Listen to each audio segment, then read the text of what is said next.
Happy Tuesday, everybody. Welcome to the Sean O'Connell Show. Glad to be with you as we march closer to the end of a college football season. We ramp up college basketball. The NFL is in full swing, and crazy things are happening all over the world of sports. We are your home of the Utes, and things are going to be looking different for Utah athletics in the near future and now the foreseeable future.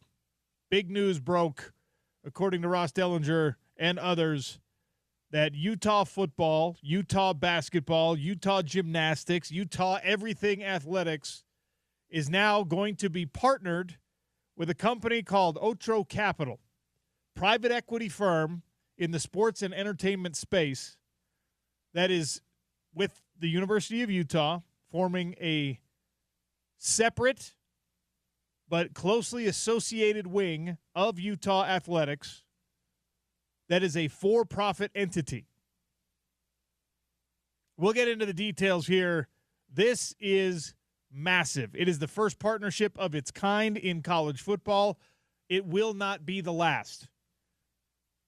Of course, being the first, there's benefits to that, and it also can be relatively scary.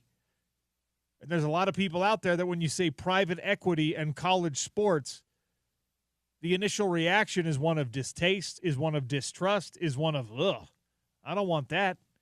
Private equity doesn't exactly have the most wholesome reputation when it comes to the preservation of tradition, when it comes to keeping things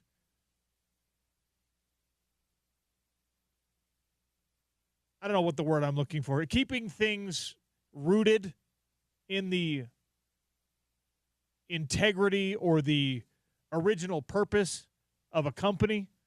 And we've never seen it with college athletics before, with a college athletics department. So I don't want to poo-poo it yet, but I put the poll question out at Real OC Sports on Twitter.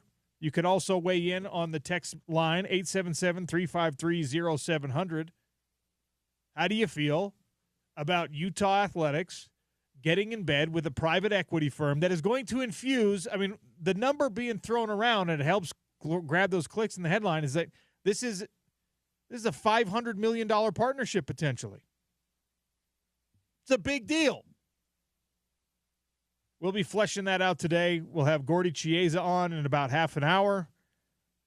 We're going to do a little red and blue with JT, Jonathan Tavernari, this time, as we'll talk the BYU Texas Tech game. We'll talk BYU basketball taking on Clemson.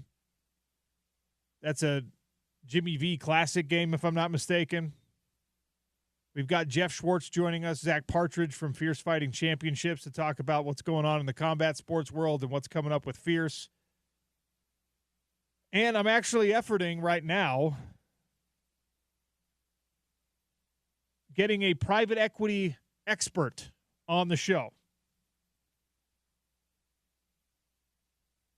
I want to know what kind of long-term effects we should expect from private equity getting its green fingers into an athletic department and into a university space.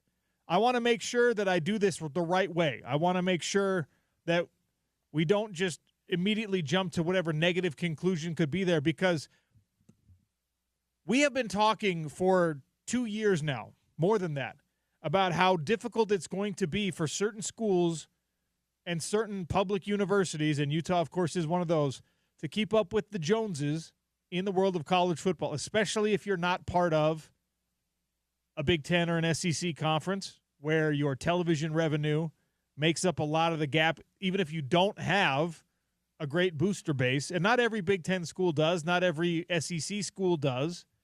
Obviously, not all these programs are created equal. Their television contracts make up a lot of the room there. If you don't have that, you can't rely on that every single year like those teams can. Well, how do you close the gap? Well, I mean, Texas Tech found their way in the form of Cody Campbell, oil billionaire. It's their own private equity firm. By the way, one-man private equity firm. Which if you're Cody Campbell now, right, And you're seeing what this Otro Capital partnership at the University of Utah does, the precedent that it's setting, where you're effectively, and I'm being reductive here, but you're effectively allowing private equity to buy a stake in a company that is Utah Athletics. They're peeling off ticket sales, merchandising, revenue, all that stuff to a private for-profit company now. The chairman of the board in that company is going to be Mark Harlan, the athletic director. The university president still has veto power on things. It's the only way that the NCAA will sign off on this. It's the only way that a conference will even think about signing off on this, although I promise you this is an ask Brett Yormark for forgiveness rather than permission kind of a situation. And Utah football presumably will be the primary beneficiary of this as we move forward into an era, and I don't mean an era in 3 years, I mean an era right now in the next 3 weeks where a bunch of those talented guys on Utah football's roster are going to be getting phone calls. Their agents are going to be getting phone calls. And I think what this does in the short term and on face value is it changes those conversations very drastically.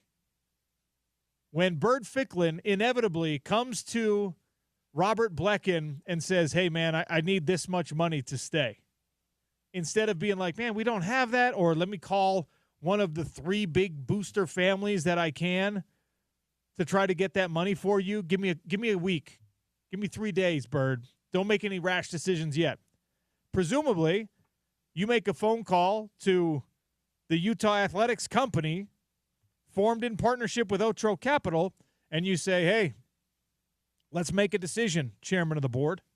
Let's make a decision, everyone sitting on the board. Is this whatever it is for Bird Ficklin, whatever it is for the Obot kid, whatever it is for Logan Fano, who's not going to the draft.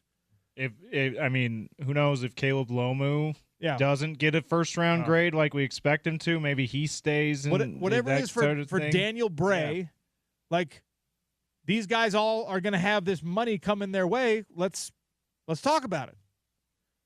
Right? Presumably this eliminates a middleman because now you're running a for-profit company. And Otro Capital is going to say, all right, well, here's our new primary goal, to generate more revenue across an assortment of areas: ticketing, concessions, corporate sales, sponsorships.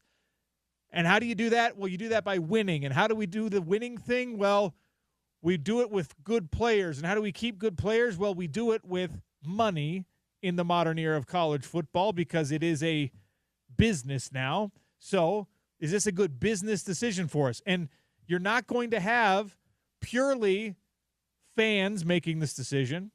You're not going to have purely coaches making this decision. You're going to have now getting involved, the profit loss sheet being the ultimate decider here. There are going to be partners now with equity in your athletic department and by extension your football team who are going to be saying, look, I will defer to your expertise, Kyle Whittingham. I'll defer to your expertise, Morgan Scalley, and we will pay who you want us to pay. That's how it'll happen in year 1, James. If this partnership continues through year 5, I promise you this. There will be a guy whose job is in the private equity firm on the Otro Capital side of things to say, we paid so-and-so X and their production was X minus whatever, and that means we are not paying them that anymore. And the coaching staff can say whatever they want about it. Oh, got to give them more time to develop. And it's going to be like, nope. We are a for-profit company now. And look, I don't think that's drastically different than what's happening at this moment, but you're bringing in new voices. And when you bring in new voices, there's potentially room for more disagreement. But those new voices come with something incredibly important, and that is cash. That is funds deployable for your success. And yes, BYU has a booster equivalent of something like this. I don't know if it's $500 million. But those guys have opinions. Those boosters have voices as well.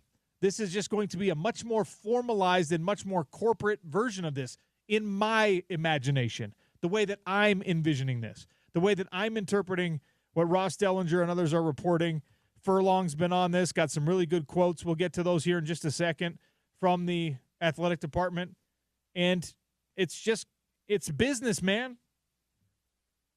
There are a lot of people that when you say those two words, private equity, sends a chill down your spine. Oh, what does that mean? For now, until we see what's happening here, I'm going to focus on what I think is the positive side of this, in that it allows you to keep pace with really the two teams in the conference that you have to care about right now in football. Basketball is a whole different animal. You got to bring a lot more players in. You got to be talking about Kansas and Houston and still Texas Tech and a bunch of teams there. But when we're talking about what does it mean for football, which is the driver of all things economically in an athletic department at most universities, including the University of Utah, the biggest question that you have coming out of this football season is, can you keep up with Texas Tech, with Cody Campbell's billions of dollars? Without this, Mark Harlan admitted it. Mark Harlan said it. He's telling you the truth. It did not add up without this deal. That was the quote that he gave to Furlong. Without this deal, the numbers don't add up. What we have to invest in order to keep up, and he's talking about keeping up with Tech and keeping up with BYU. What we have to invest as a publicly funded university in our athletic department to keep up, those numbers do not pencil out. That does not equate to long-term success. That does not equate to sustainability. That is something that people have acknowledged at the University of Utah. We've been talking about it. We've been hinting at it. Trevor Riley comes in and we talk football half the time and we talk money the other half of the time every single week because he knows, and he's been around the country and he's been in different programs and he's talked to all the voices and he's been to Saudi Arabia trying to raise capital. This is a New York City firm. I know we look at that and it's like those Pace Pecani sauce commercials. This stuff's made in New York City.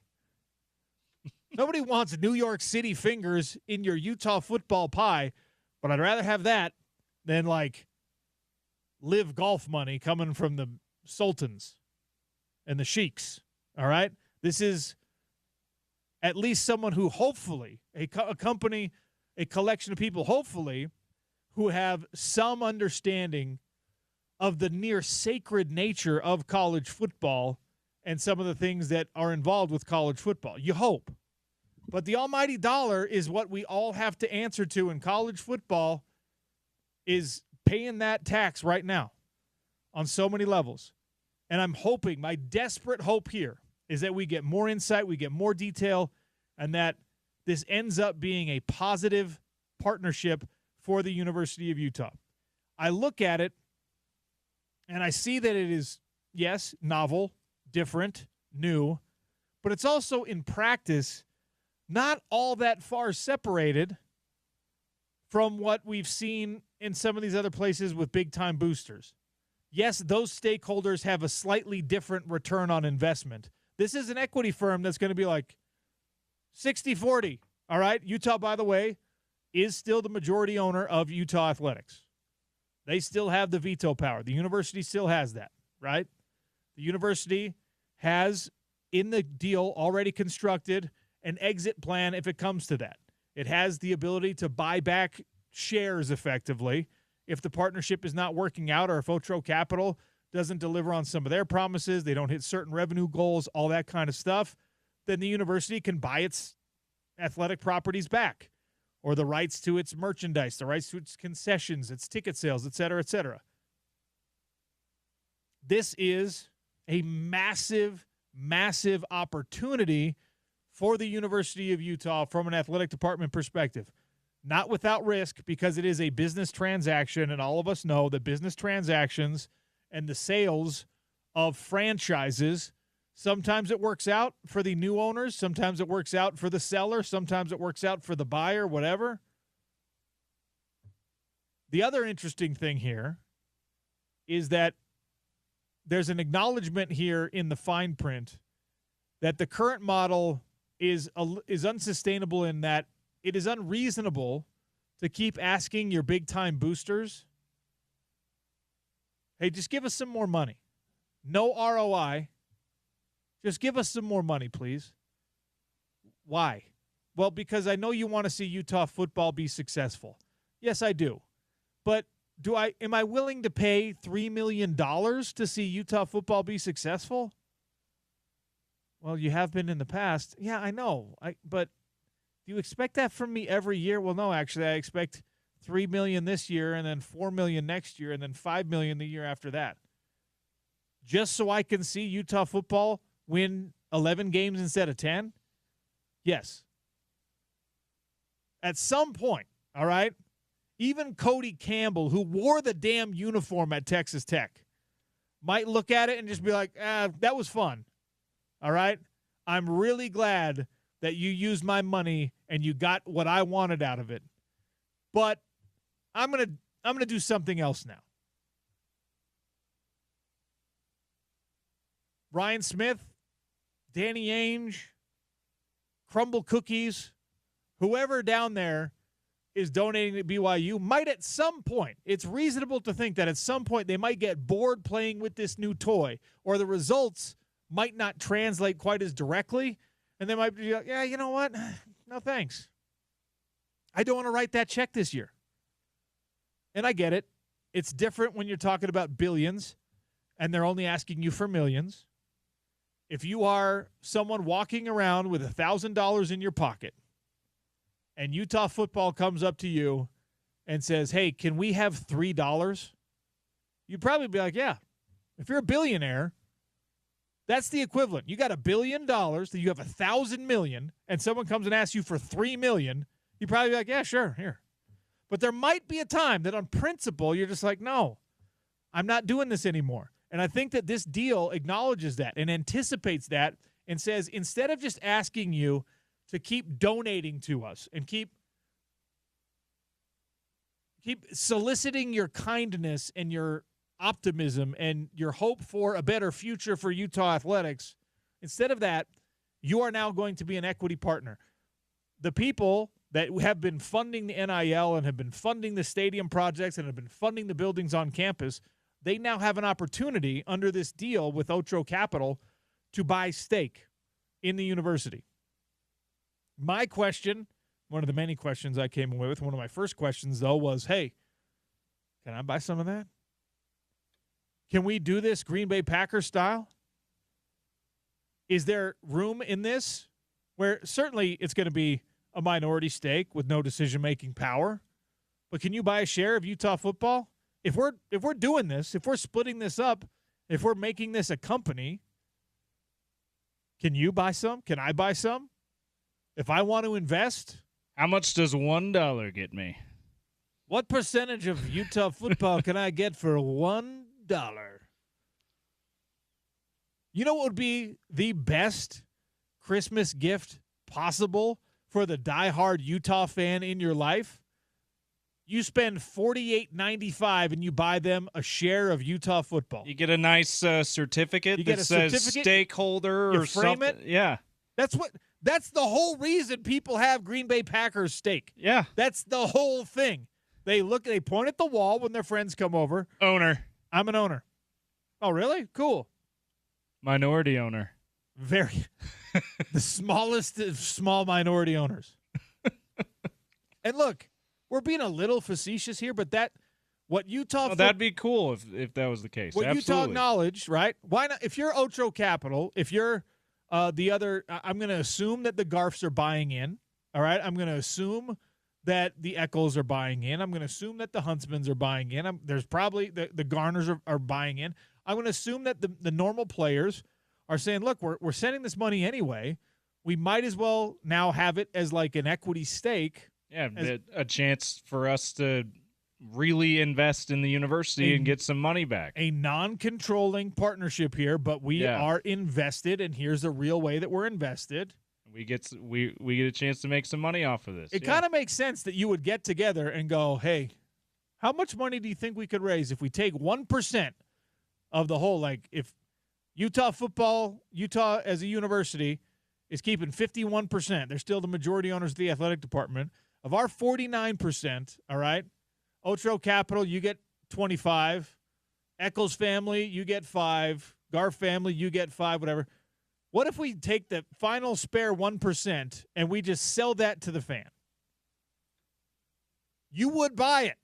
Yeah. For the dang certificate. And it would be the most or the least meaningful portion of this whole transaction from an actual, hey, can we stay and compete and pay these coaches what we got to pay them and pay these players what we got to pay them and keep these facilities the way that we got to need them. But a community initiative, suddenly, you're not looking at it and going, man, they're raising ticket prices again. They're raising concessions prices again. You're saying we are. We're raising them. No, we're raising ticket prices again. And my dividend that pays out 13 cents a year, it's now going to be 14 cents a year. I don't know. There's just so many different ways that we have to look at this thing. And one of the other questions, James, you and I were talking about this as we came in. Again, like many of you, I'm still trying to unpack exactly what this means because I'm not a private equity expert. We're going to try to get one on the show. What does it mean for Kyle Whittingham's plans? If you're the 21-year coach of this university's football team and you get an announcement on potentially your retirement doorstep that, hey, we've been asking you to ball on a budget for the last 5 years, and you've done an unbelievable job of it. We are now going to have the money necessary that you don't have to do that. Is now the time to walk away? Is this the reason that Kyle Whittingham has not given us any definitive answers yet? It's not like he didn't know any of this was happening behind the scenes. Is it something that he cares about enough? He has told you he was one of the first guys in the college football world to stand behind a podium and say, this is going to, when NIL and transfer portal, he says, watch, the top 25 is going to be the top 25 spenders. The money and the wins are going to follow each other very, very closely. And with it's probably 20 of the top 25 teams in college football every given year are top spenders. This deal is designed to allow Utah, while sacrificing a chunk of autonomy and ownership in the athletic department, it is designed to allow them to keep up with the arms race. You're going to the guy who's had for 21 years his finger on the button in the arms race is now going to walk away when you have the budget he needs? Now, here's a reason why he might still walk away, even though it seems like, okay, now he's got the thing he's been asking for. Why would he walk away? Yeah, he's got the thing that he's been asking for, thing that he's been saying is important in college football, competing in college football now at a national level for years. But the point you made earlier, OC, about how now there are more cooks in the kitchen. He's not Gordon Ramsay. I got the biggest voice in the room anymore necessarily. But he is still, but maybe he's like, no, I don't want these guys with money telling me what to do with my roster. And if it turns out to be the way that you and I think it will eventually, if not right away, where it's like, yeah, you actually can't keep that guy anymore because we're not going to pay him, even though you want to be patient with him, you want more time to develop him. That doesn't sound like something that's be very appealing for Kyle Whittingham. I wonder if he does still walk away, I wonder if that would be part of the calculation. It's like, man, my voice is going to be diluted a little bit by this because there's more people with their more cooks in the kitchen here, more people with their hands on my team, on my roster decisions, whatever. Doesn't seem like something that'd be very appealing to Kyle Whittingham. Just the language of it, there. As it's being reported, the language of it and the legality of this means that Kyle Whittingham, the coaching staff, the athletic department maintains control on personnel decisions. Now, that's what it says officially in the print. We know that influence, that there are different factors at play here. But in practice, it could be much different. Officially, this Otro Capital is about they're going to help with the money. All right, they're the numbers people. The football stuff, the basketball stuff, the gymnastics stuff, the softball, the baseball, the cross country, the skiing is still 100% fully in control of the university, of the athletic department. And again, in practice, how much does that change? Not enough, I'll tell you. It's not going to deviate enough from what the fine print says that Kyle Whittingham needs to be threatened on who gets to stay on his roster. Kyle Whittingham ain't that dude. No one at Otro Capital is that person. I don't care if they got the biggest battle axe man or woman that's spearheading this thing for him. I promise you there's not one person in that company that can walk in to Kyle Whittingham's office up there at the facility and say, hey, Kyle, here's what we're doing. It's just not like there's no world does that exist. The more likely scenario is Kyle Whittingham gets informed that, hey, this is being ratified. This is happening. It's going through. And he goes, all right, how much money do I have for my roster next year? Well, it's going to be similar to what you got this year. Okay, I'm looking at $500 million coming into the athletic department. Why is it similar to last year? Well, we got to do this. We got to make sure the revenues grow. We got to make sure. Okay, fine. I'm retiring. If it's not going to change much, I'm retiring. If that phone call ends in like a, hey, it sounds like Texas Tech spent about $35 million on their roster last year, we're going to give you that. Right off the bat, we're going to give you that. In that case, I would put money that we see Kyle Whittingham on the hill another year. Because the man is so competitive already. James, what is Utah's transfer portal class going to look like if Otro Capital is bringing tens of millions, $50 million, $100 million to the table in 3 weeks? What is it going to look like? If you're one of the best rising young offensive linemen in the country and Jim Harding calls you and says, do you know who Spencer Fano and Caleb Lomu are? Do you know what their draft grades look like? Do you know that Spencer is either a runner-up for or the winner of the Outland Trophy this year? Would you like to come play for me? No, Coach. I'm a Texas kid. I'm going to stay here in Texas. Or I'm from Louisiana. Why would I want to come to Utah? Well, we have a private equity partnership that now makes it possible for us to pay you X amount of dollars. This could change everything for Utah football. Will it? Don't know. But the design here, the reason that you're doing this, and Mark Harlan said it himself, and he is the chairman of the board in the Utah Sports and Entertainment Company that is being created independent of the university itself in partnership with a private equity firm out of New York City. He said it himself. We looked at the tea leaves, and it did not add up for us to try to keep competing with BYU. He didn't say these teams. I'm saying these teams. With BYU, with Texas Tech, with Oklahoma, with USC, with Oregon, who is coming to your backyard and recruiting your high school players. It didn't make sense for us to try and keep doing it this way. So 2 years ago, we started this process. Now we've got a partner out of New York City. They're going to bring in cash up front. And for now, they're going to get a hefty percentage of the revenue that this athletic department generates. And everyone's trying to get fat and happy here. We're going to see how it works. 5 to 7 year exit plan is already in place. I understand the negative stigma around private equity. I understand that when I throw those things, people are like, ooh, yikes. Are we selling out? And I put a poll question up. Are you happy with this as a Utah football fan? Yeah, you need the money. Go get it however you can. I'm glad you're a first mover. This is creative. Good job, Mark Harlan and company. Or are you like, man, we just sold out? The heart of our university for the last 20-plus years has been the football program, has been the athletic department.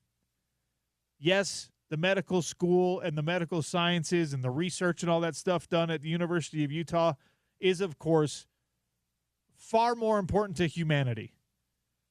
But the pulse of Salt Lake City comes out of the stadiums and the arenas up there. When the Jazz haven't been that great, it's super fun to see what this Utah Mammoth franchise is going to end up being. But for the last 2 decades, Utah athletics has been the heartbeat of our sports culture.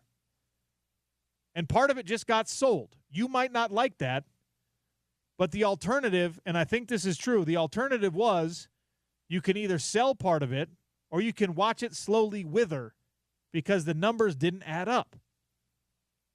So for now, James, for now, all of you out there listening, I am cautiously optimistic. I am applauding Mark Harlan. I am applauding Taylor Randall. I am applauding everyone who saw the writing on the wall and was willing to take this risk and to potentially set a precedent that everyone's going to try and follow. The only difficulty I have here, or the only hesitation I have there, is that, all right, you got Otro Capital to promise up to $500 million. Is that going to be enough? Because what happens with every sports franchise that is sold? The first one sells for $50 million, and the next one sells for $75, and then the next one sells for $100. By being the first domino to fall, Utah might just get outpaced in the next 6 months. When we hear Ohio State doing this, it's going to be $1 billion instead of $500 million. And then you're potentially right back where you started. Just the athletes are getting a lot richer. I could talk about this all day, but that would be irresponsible because we have Gordy Chiesa joining us in just a second.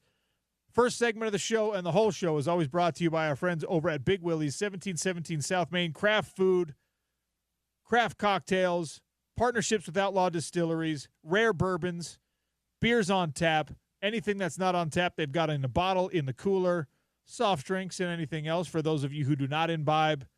And a wonderful atmosphere with great staff owned by actual friends of mine. Go check out Big Willie's at 1717 South Main. Tell me how you're feeling, Utah fans, about Otro Capital, private equity, buying a stake in Utah athletics. At Real OC Sports or 877-353-0700. Gordy Chiesa next on ESPN 700 and 92.1 FM.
Welcome back to the Sean O'Connell Show on ESPN 700 and 92.1 FM. Gordy is brought to you by our friends at Aladdin Industries, your Utah Velux dealer, and he is our resident NBA guru, Gordy Chiesa. Welcome to the show. How are you? I'm doing fine, Sean. Thank you. Gordy, I know that you're our NBA expert, but also you're a big-time sports fan, and you're a wise mind who's been around the game at every level for a long time. And we got some news. Some breaking news that Utah Athletics is bringing private equity in and forming a for-profit arm. The athletic department is now going to have the influence of and the money from private equity. It's a first-of-its-kind type partnership. Utah is a first mover here. Just maybe your thoughts on what it means to bring in investors and private partners to college athletics.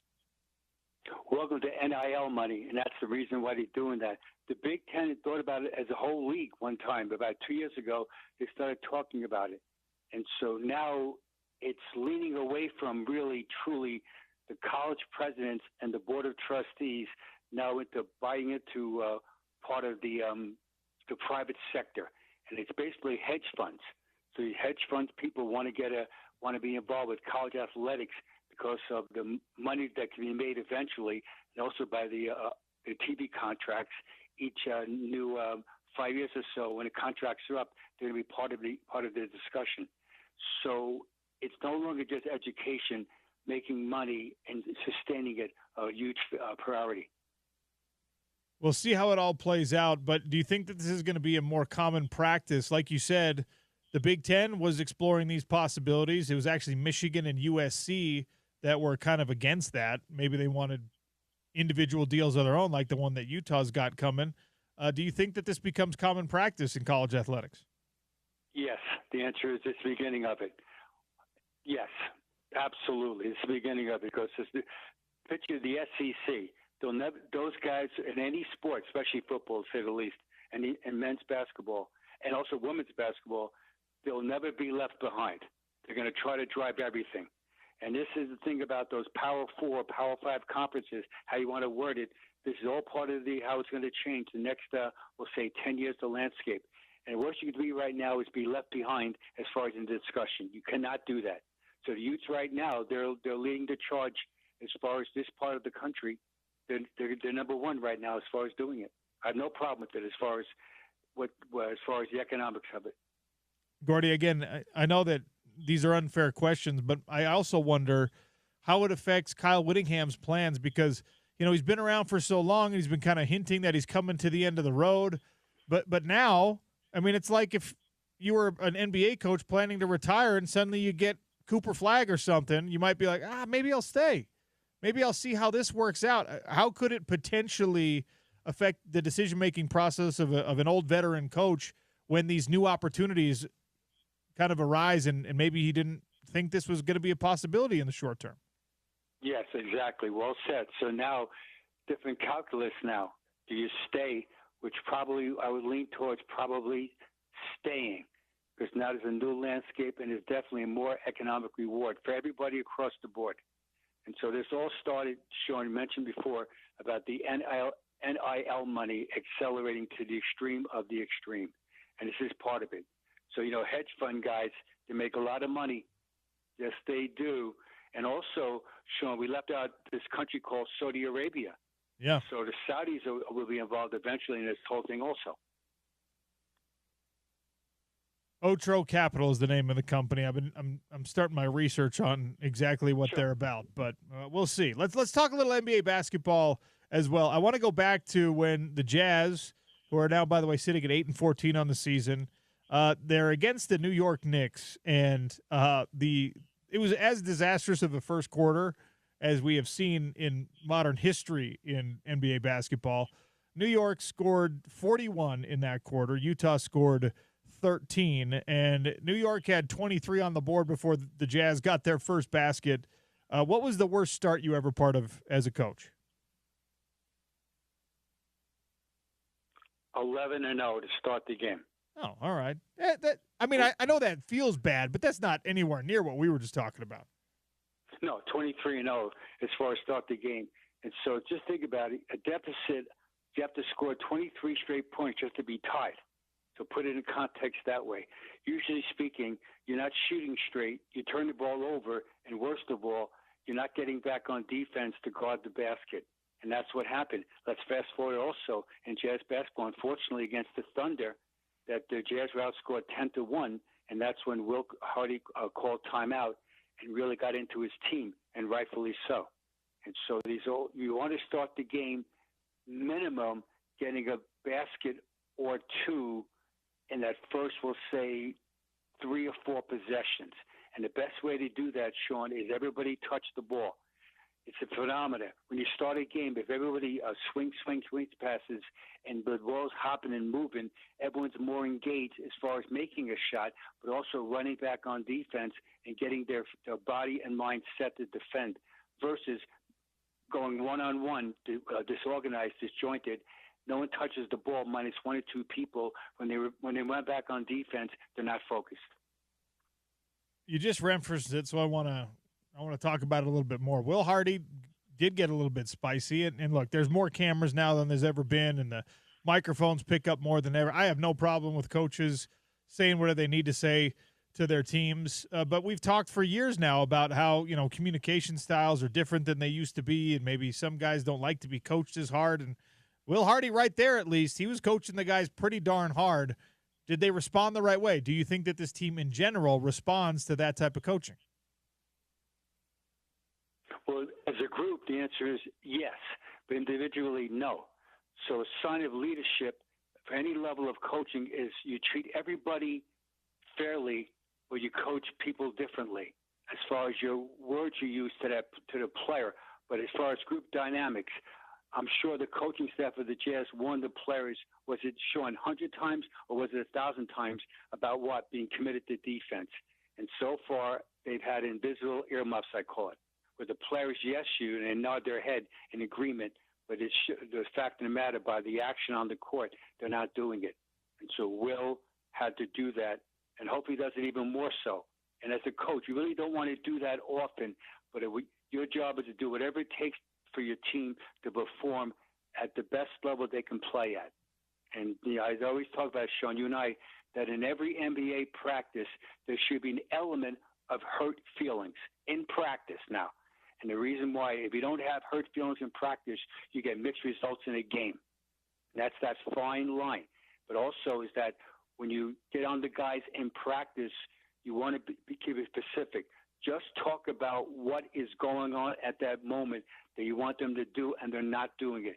Don't reflect on things happened 8 months ago or 2 years ago. That's when it gets really iffy, and the players can't respond to it, and then they get angered over your comments of what you're trying to do. Okay, so I want to bite down on that a little bit because I'm the king of holding grudges, Gordy, and sure. I'm the worst at this. Right, my wife would testify to it. I remember everything, every offense, every error, every whatever, and I have a hard time moving past it. Now, I understand from a coaching standpoint, if a guy did something and, it was 12 games ago, you don't need to reference that again. But if he hasn't fixed that problem from 12 games ago, when can you say, hey, man, this is three weeks in a row that we're dealing with this? Like, how do you balance that? Because if you've solved the problem, certainly don't talk about it. If it's a chronic issue, it feels like, hey, maybe you need to bring that up, or maybe I'm telling on myself here is how I am in a marriage, but like, hey, this has been a problem for however long, you still haven't fixed it.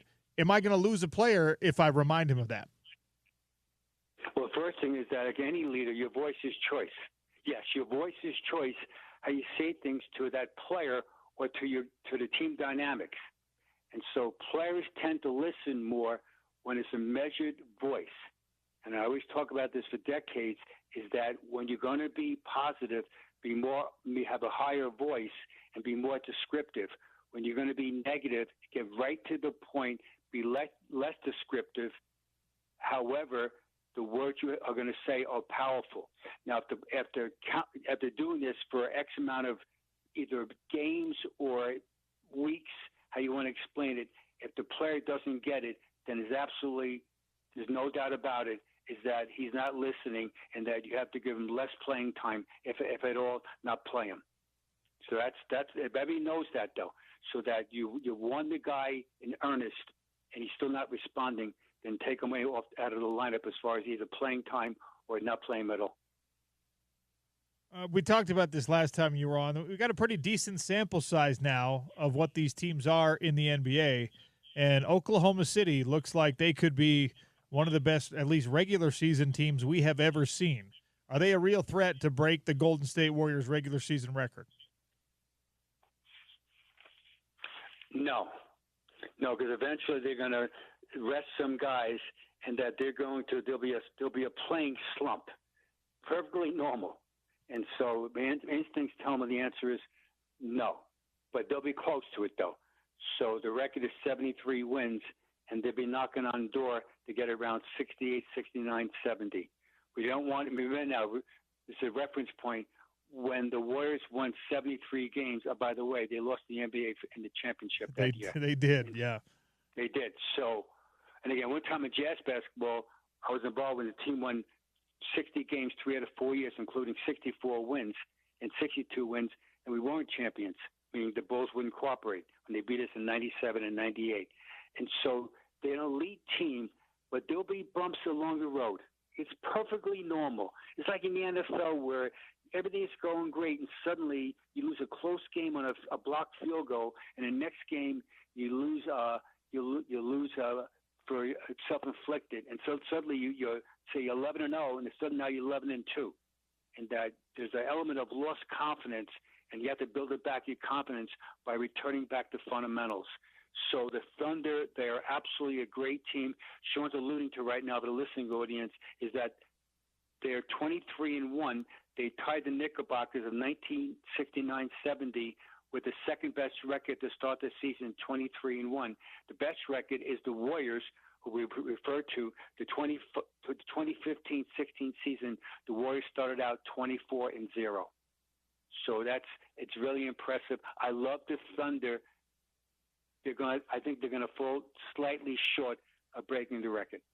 How is that record talked about in NBA circles? Like, hey, yeah, you did it, but because you decided to chase that, you sacrificed the finals, you wore your team out.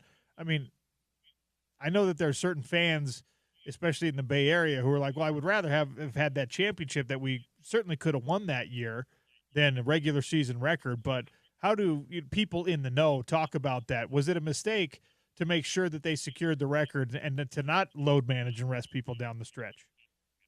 Well, it was the first time it ever happened that way. So in fairness to the coaching staff and the players, they thought, let's get the record. And now once it got the record and didn't win the championship, then they had a reference point of an elite team that we've got to play, not rest our guys totally, but playing less minutes. For the listeners right now, it's so cumulative. You might say, what do you mean resting? Why is that important? Because there's so many jumps on your body and wear and tear on your tendons, and also the mental part of it is that if you have a chance to, like, say, Steph Curry type, or say, let's go, Chet Holmgren, use him as an example because of his body frame, he's long and lanky. If you can play him, instead of playing 34 minutes in a game, you could play him 29 over a period of weeks, months, and playoff basketball. It'll be advantageous. His body will be much more fresher to play, but also the mental part of it, which is just as important as the physical when you're at the top of the apex of playing deep in the playoffs every year. One time in jazz basketball, I use a reference point with John Stockton and Karl Malone. When we won those 60 games in NBA Finals, those guys played at 110 games back-to-back seasons. So John and Karl played 220 games in 1997 and 98. Crazy. What's your list today, Gordy? My list today is about big guys, Sean, and about how big guys have certain talents besides scoring and rebounding. This is about passing. This list today is the most career assists by NBA centers. All time, top 10.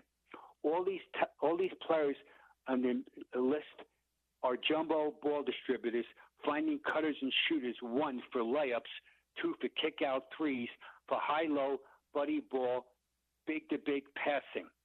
All these players see, read, and deliver. and I call these people off, all of them, joyful dime droppers. The 10 all-time greatest passing centers with per assist. Number 10, Jack Sigma, 3,075. Number 9, he plays for the Warriors as we speak, Al Horford, 3,385 dimes. Number 8, Vlade Divac, 3,541. Number 7, from the Kansas City Omaha Kings, yikes, back in the 1970s, Sam Lacey, 3,754. Number 6, Wes Unseld, 3,822. Number 5, from the Phoenix Suns, Alvin Adams, 4,012. Number 4, the greatest ever shot blocker, even though the stats don't tell us because they didn't keep records then. Bill Russell is the 4th all-time leading center for assists with 4,100. Number 3, his arch rival for decades, Wilt Chamberlain, is 3rd all-time in center assists with 4,643. All right, let's get right now personal, Sean. Nikola Jokic is 2nd all-time in assists for a center. He has 5,636 total. By the way, this year, Jokic leads the NBA in assists with 11 per game. Over all the point guards and the wing guys, he's number 1 in the NBA. For his career, Nikola Jokic is averaging 7.3 assists per game. And the number 1 player for most assists by a center is Kareem Abdul-Jabbar with 5,660, which means that Nikola Jokic needs 25 more assists to be the all-time leader in the history of NBA basketball for most ever center assist. Wow. I think he'll hit that today. I think he'll be able to do that. And 8 fewer seasons, James just whispered into the ear for him to reach that. Right. Wow. In 8 fewer seasons, yes. Wow. And that's part of it, which just shows you his brilliance. And that's why the Nuggets will be a factor in the playoffs because Jokic, you can't speed him up like. In other words, he's crazy slow in a good way. And so a lot of times people are fast and they guard themselves. Jokic is the opposite. No one can guard him because he just plays at a certain pace and he's pass happy. And what most teams do wrong, Sean, when you're guarding someone like Jokic, is they switch 1 through 5 defensively. And when you're a jumbo passer, when you switch with say a guy 6'8", even though he's a tall person against Jokic, he's not, and he can pass over the top and fire these darts across the floor for the kick out threes or find cutters when they blast to the basket. And so what you should do against Jokic type people, if you can, keep big on big to take away some of his vision. Gordy, always appreciate your time and your insights, my friend. Thank you so much. Thanks, Sean. Peace out. Stay well. Gordy Chiesa, brought to you by Aladdin Industries, your Utah Velux dealer. Real quick hot lunch, and then we get red and blue. Jonathan Tavernari is going to join us in about 7 minutes. It's Utah's #1 sports talk, the Sean O'Connell Show on ESPN 700 and 92.1 FM.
Yeah, you're going to tune into the Sean O'Connell Show to hear sports takes, and you're occasionally going to get in-sync Christmas songs, all right? We're pro-Christmas here. We're pro-in-sync here. I hope everyone has great and happy holiday plans. Sean O'Connell Show is brought to you by our friends over at Big Willie's. You can hear some in-sync at Big Willie's.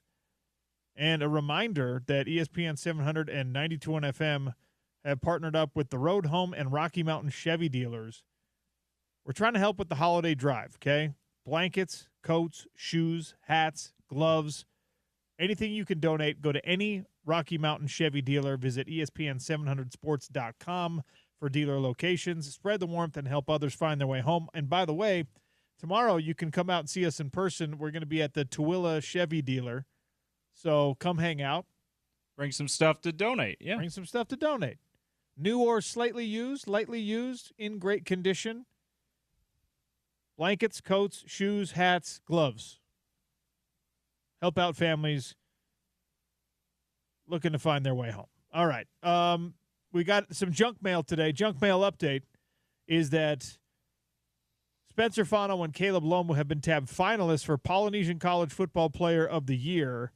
They're among 10 players in consideration, and now they're going to split the vote for the Utah people.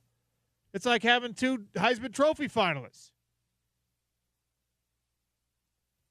Lomu and Fano obviously have been incredible for the university, been incredible for the offensive line. We'll have a pretty serious conversation with Jeff Schwartz joining us later in the show today about recognition for that offensive line. I'm not going to bury the lead, James, but I am fired up. Tune in at 1 to hear why I'm so fired up. Players from the state of Utah, not the University of Utah, who have won the Polynesian Player of the Year award at any level, James. They have NFL, college, and high school Polynesian Player of the Year. You probably didn't know that. I did not. Is it the Butt-Kiss Award that has the same thing for linebackers? Anyway, there was another one that was Was it the Butt-Kiss Award? It might be the Butt-Kiss Award. Might be the Award. Butt-Kiss Award, but so that's cool. That's cool. They got it at all levels there. They don't have it at Pop Warner. Not that I can see on Rec Wikipedia, League. at least. Maybe they do.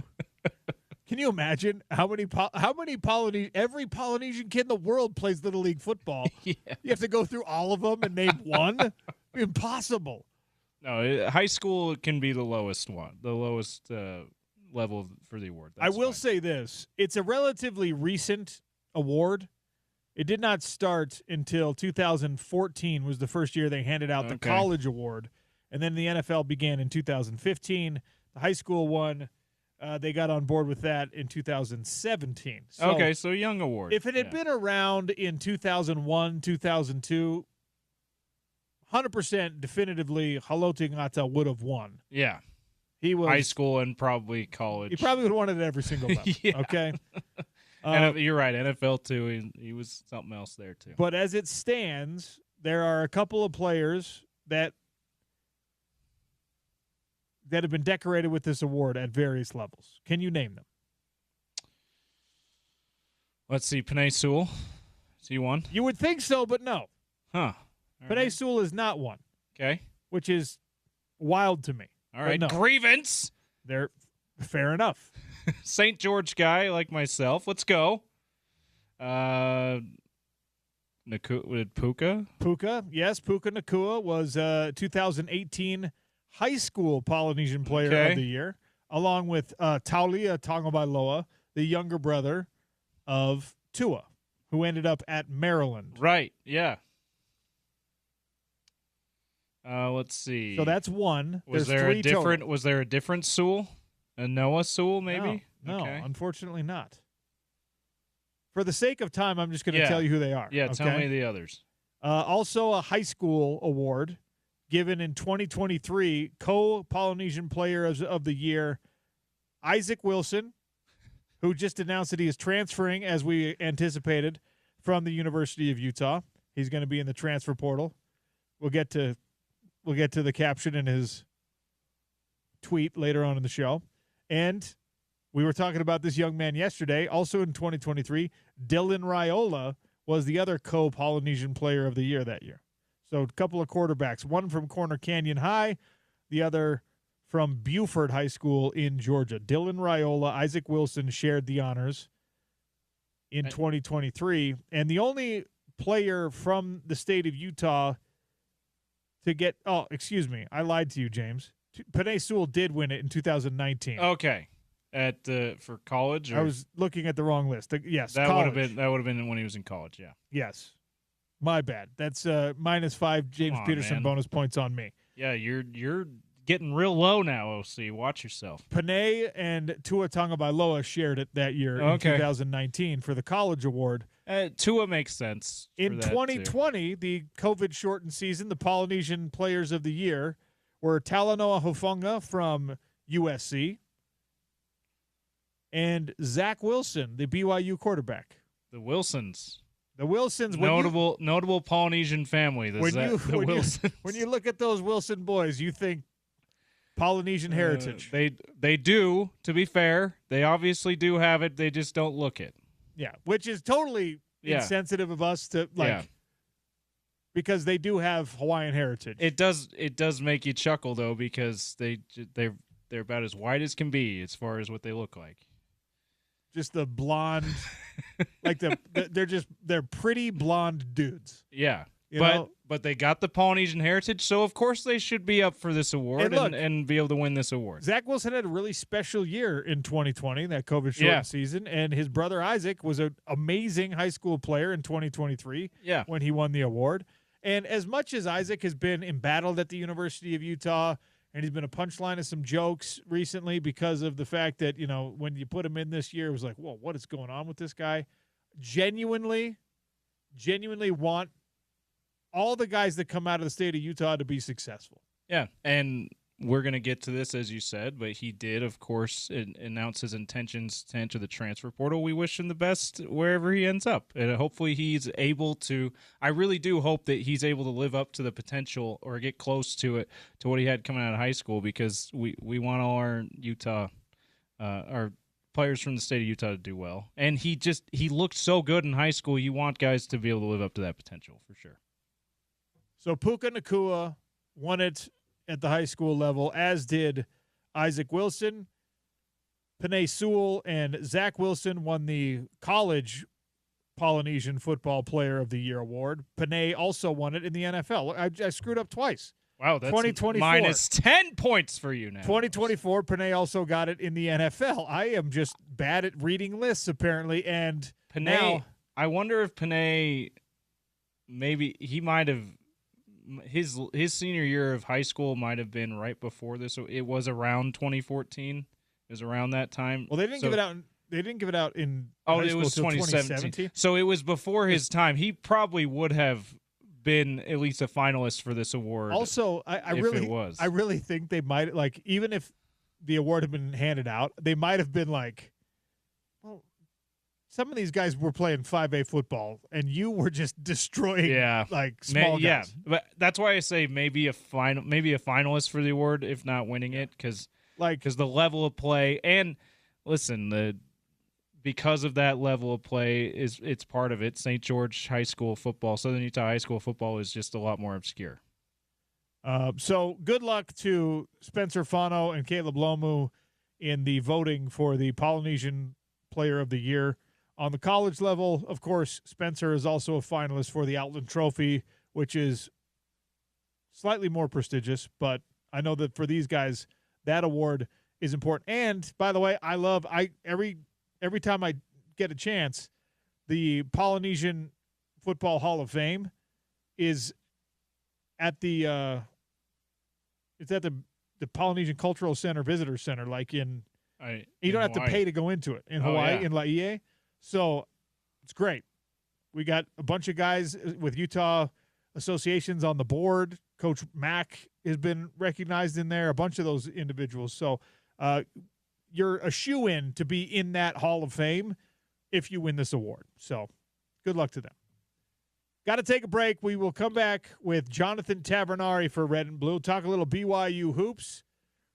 I want to see what the BYU reaction is to this news about Utah with the private equity situation. It's the Sean O'Connell Show on ESPN 700 and 92.1 FM.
Welcome back to the Sean O'Connell Show. Welcome to Red and Blue, brought to you by Murdoch Ford Santa Quin. We go behind enemy lines. We talk a little BYU. This time it's Jonathan Tavernari, the Hoops legend.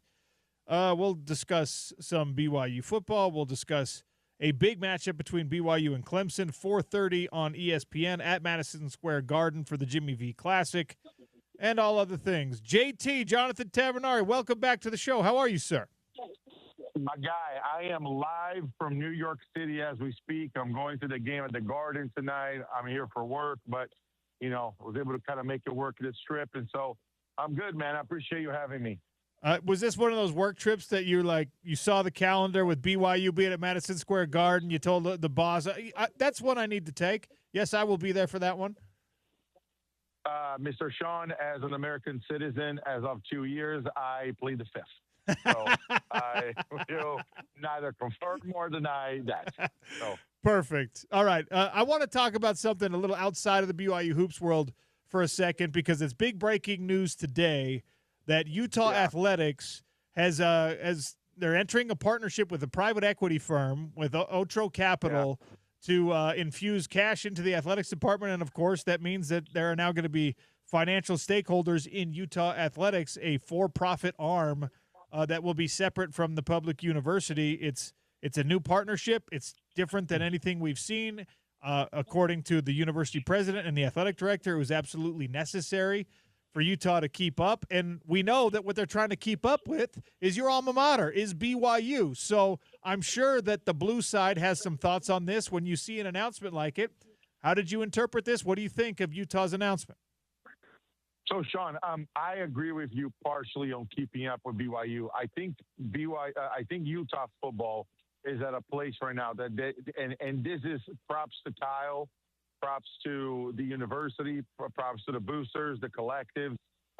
Utah football has been a staple, right, in the top 10, top 15 programs in the country, pretty much for the last decade and beyond, right? As I see this, however, this is on the football side, and again, this is just my personal opinion and a little bit of knowledge that I have from recent conversations I've been having with some folks on the red side, as you will. But I see this as what can be done for Utah football to take the next step, to be able to go from a just outside looking in at the college football playoff to actually making the playoff and then advancing, right? The way I'll tell you from my perspective, the way that I look at Utah football, overall, it's an exemplary program. And I mean by that in terms of success, the consistency. Kyle Whittingham is, super tough, right? And he represents the program, a religion and a faith that I believe in as well. And so, but as I look at that, Sean, the biggest thing that I see is it kind of gives me a little bit of hope for Utah basketball, right? Now, rivalries aside, speaking as someone that got to travel the world and got to play basketball for a living, all over the planet, I actually knew about Utah basketball way before I knew about BYU basketball. I knew about Rick Majerus. I knew about Andre Miller. I knew about Keith Van Horn. I knew about Michael Doliak. I knew about the Final Four run, right? And so to see the way everything that I'm going to say has nothing to do with the work that Alex is doing on the court, but all of the things outside of Utah, outside of the court, of the floor on Utah basketball, it's very sad, right? The images of the Huntsmen I've made fun of, right, in jest of the rivalry. But, to me, the way that I view the news about this infuse and this, for profit, I hope that they change the environment, the approach, the ambiance, the marketing, the outreach, and, I've had conversations with people based on the work that I do for a living and what I do for work, where they're like, hey, how would you approach this? What do you make of this? And to be 100% honest with you, Sean, it is not a difficult situation to fix. I've had conversations about that as well. And I hope that this infuse uplifts a lot of the programs in terms of, facilities for softball, facilities for soccer, making sure that the volleyball team gets a boost as well. And so I don't necessarily think it's only benefiting football as much as it uplifts all of the other programs that Utah has. Well, I think that is the plan. Obviously, it's a trickle-down effect. It'll be football first, men's basketball, and then, who knows, gymnastics, women's basketball, on down from there. But everybody should get to eat if these numbers that we're throwing around are correct. So we'll see how that plays out. Now let's get to the reason we wanted to have you on today. BYU basketball. Now, they're coming off an incredible football season. Kalani and company put together a great campaign in 2025, 11 wins, the 2 losses both coming to Texas Tech, as you're well aware. Just outside looking in, like you said, Utah is. BYU even closer, just outside looking in at the college football playoff. And now, to lick your wounds and realize how you got left out of the playoff, if you're a BYU sports fan, you get to look at a top 10 basketball team, and that probably makes you feel a little bit better. Is it going the way you thought it would to this point, JT? Is this team coming together under Kevin Young and with the number 1 recruit in the country at the same pace and the same rate that you thought it would? I would say yes, right? Now, I will say that A.J. DeBonsa, the number 1 high school recruit in the world, he is better than advertised. Now, Sean, that's saying something because, my goodness, you turn around and the kid's face is there, right? And so to even say that he's better than advertised is a little bit crazy. But the way that he delivers is incredible, right? The way that he plays, and the whole BYU team, the way that they're performing. Richie Saunders has improved, which is, again, crazy to even think about, an all Big 12 performer. Rob Wright, another all Big 12 performer and an incredible point guard, by all metrics will be drafted, next year. To see them coming along, I will also say the improvement of Keba Keita, right? The way that he has developed, that he has improved, it is tremendous. I remember when he played for Utah and BYU played him, you could tell that he was good. But, he's been able to improve and to develop and in a way that has been incredible to see. The program is winning. Obviously, their only loss has come to UConn. And, but again, that UConn team that still has some players from the national championship back-to-back years. Then Hurley is also obviously a force to reckon with. And so a big matchup at the Garden tonight. I don't think that Clemson is going to, really fight for an ACC title. But, as in collegiate athletics at this time of the year, it's the last true matchup that BYU has before, about 4 or 5, home games that are not super complicated so that, the players can get through finals and so on. So I would say right now, if the plan is going about a 9.5 out of 10, according to the expectations. I want to focus on Keba Keita for a second because obviously, people pay closer attention to him with his history at the University of Utah. And the game a lot better than I do. But one of the reasons when I watched him this year, and I've probably only seen 4 games or so, it feels like the role he's being asked to play this year, because they have so much scoring and so much ability on that front, it's like somebody came up to Keba and said, I want you to rebound the ball. I want you to play great defense. I want you to be the guy that's diving on the loose ball. That is your role. You can be an all-conference level player with that. You do not need to score the basketball the same way you probably thought you did previously in your career. That's my interpretation of it, and I feel like he's just thriving in this role. Am I off base at all, you think? Well, Sean, so I wouldn't say that that's what they told him this year. I'll probably say that they also told him that last year. But I think you're spot on what his role is. And, as someone that made a living playing this game in Europe, right, arguably the second league, the second best league in the world outside the Euro League, outside the NBA, Keba has the potential to make, 7-8 figures in his career simply by doing what he's doing right now. So I think you're spot on, right? Play hard, rebound, block, change shots, and, roll hard, put, sit back dunks and, finish lobs. And, free throw wise, he's actually improved quite a bit. And so I think you're spot on, right? In full transparency, I think Keba went to BYU And, with all the changes, especially with Kevin Young, I dare to say, Sean, BYU fans may be mad at me, but that's okay.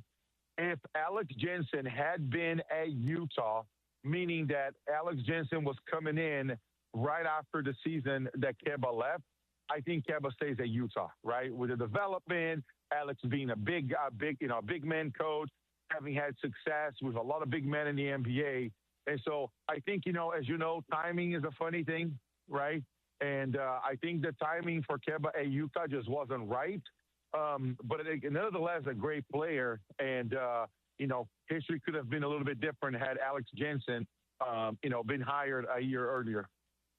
Red and Blue brought to you by Murdoch Ford Santa Quinn. We're talking a little BYU hoops with Jonathan Tavernari. JT is out in New York for BYU's match against Clemson, which is at 4:30 on ESPN. And then you reference this. They've got, kind of an easy stretch the next 4 games. And then you get into conference play on the road to Kansas State, Arizona State. They come to Utah, TCU, and then it really starts to get more interesting when they go on the road to take on Texas Tech. Another game against Utah, Arizona, Kansas. I mean, Houston is looming. You've got Iowa State on the schedule. This is what Big 12 basketball is about. You've got to get through these gauntlets of conference play. What do you need to see in, this game against Clemson and then the next 4 for you to feel like BYU is absolutely ready to take on the best in this league, which is also the best in the country? I think that's a fair point, right? The Big 12 schedule is going to be a gauntlet. I mean, you talk about Houston, you talk about Kansas, right? A premier matchup between A.J. DeBonsa and Darren Peterson. You think about Arizona, and that kid is going, he's going off like crazy. You look at then, the perennial guys like the usual suspects with Kansas State and Baylor. Nonetheless, my expectation for those quote unquote two bunnies that they have to begin conference with, and then these last 4 to finish the year. My expectation is that tonight's game, again, not what I think is going to happen, but what my expectation should be is that BYU should absolutely throttle Clemson, right? You look at the way that they handled Wisconsin, a few weeks back at the Delta Center. And again, that's a top 25 opponent. BYU played them earlier in the year in 2025 at the NCAA tournament at the round of 32. And it was a pretty contested game. And the way that BYU was up 32 points against those guys, is this a highlight, right? Is it the way that BYU got so much better? Did Wisconsin just get really bad? You don't know, but Clemson is a team. Again, I can't imagine Clemson competing for an NCAA title. Surely would help BYU strength of schedule. But again, it's an ACC team, right? Which is historically a great basketball conference. They get a lot of athletes, which again, it's a fantastic test for BYU before they get into conference. And also, this is the number 1 season in BYU basketball history in terms of numbers of games being played at NBA arenas. Never been done before. They have 6 games, 1 exhibition, 5 regular season. Plus they have, with the NCAA tournament looming after that. And so the expectation is that, right? And it's a big venue. It's the world's most famous arena. It's a solid matchup. And so, to see where this team is, I think that tonight's game is going to tell a lot of what to expect from BYU in the Big 12 play. Before I let you go, how are you viewing this BYU football season? Obviously, great year. Didn't end up winning the conference championship. Didn't end up in the college football playoff. But 11-2 is nothing to sneeze at. How are you processing it as a fan of that program? Comparison is the thief of joy. And so I'm one that I'll never compare BYU and Utah in terms of, it took them how long to do this and how long to do that.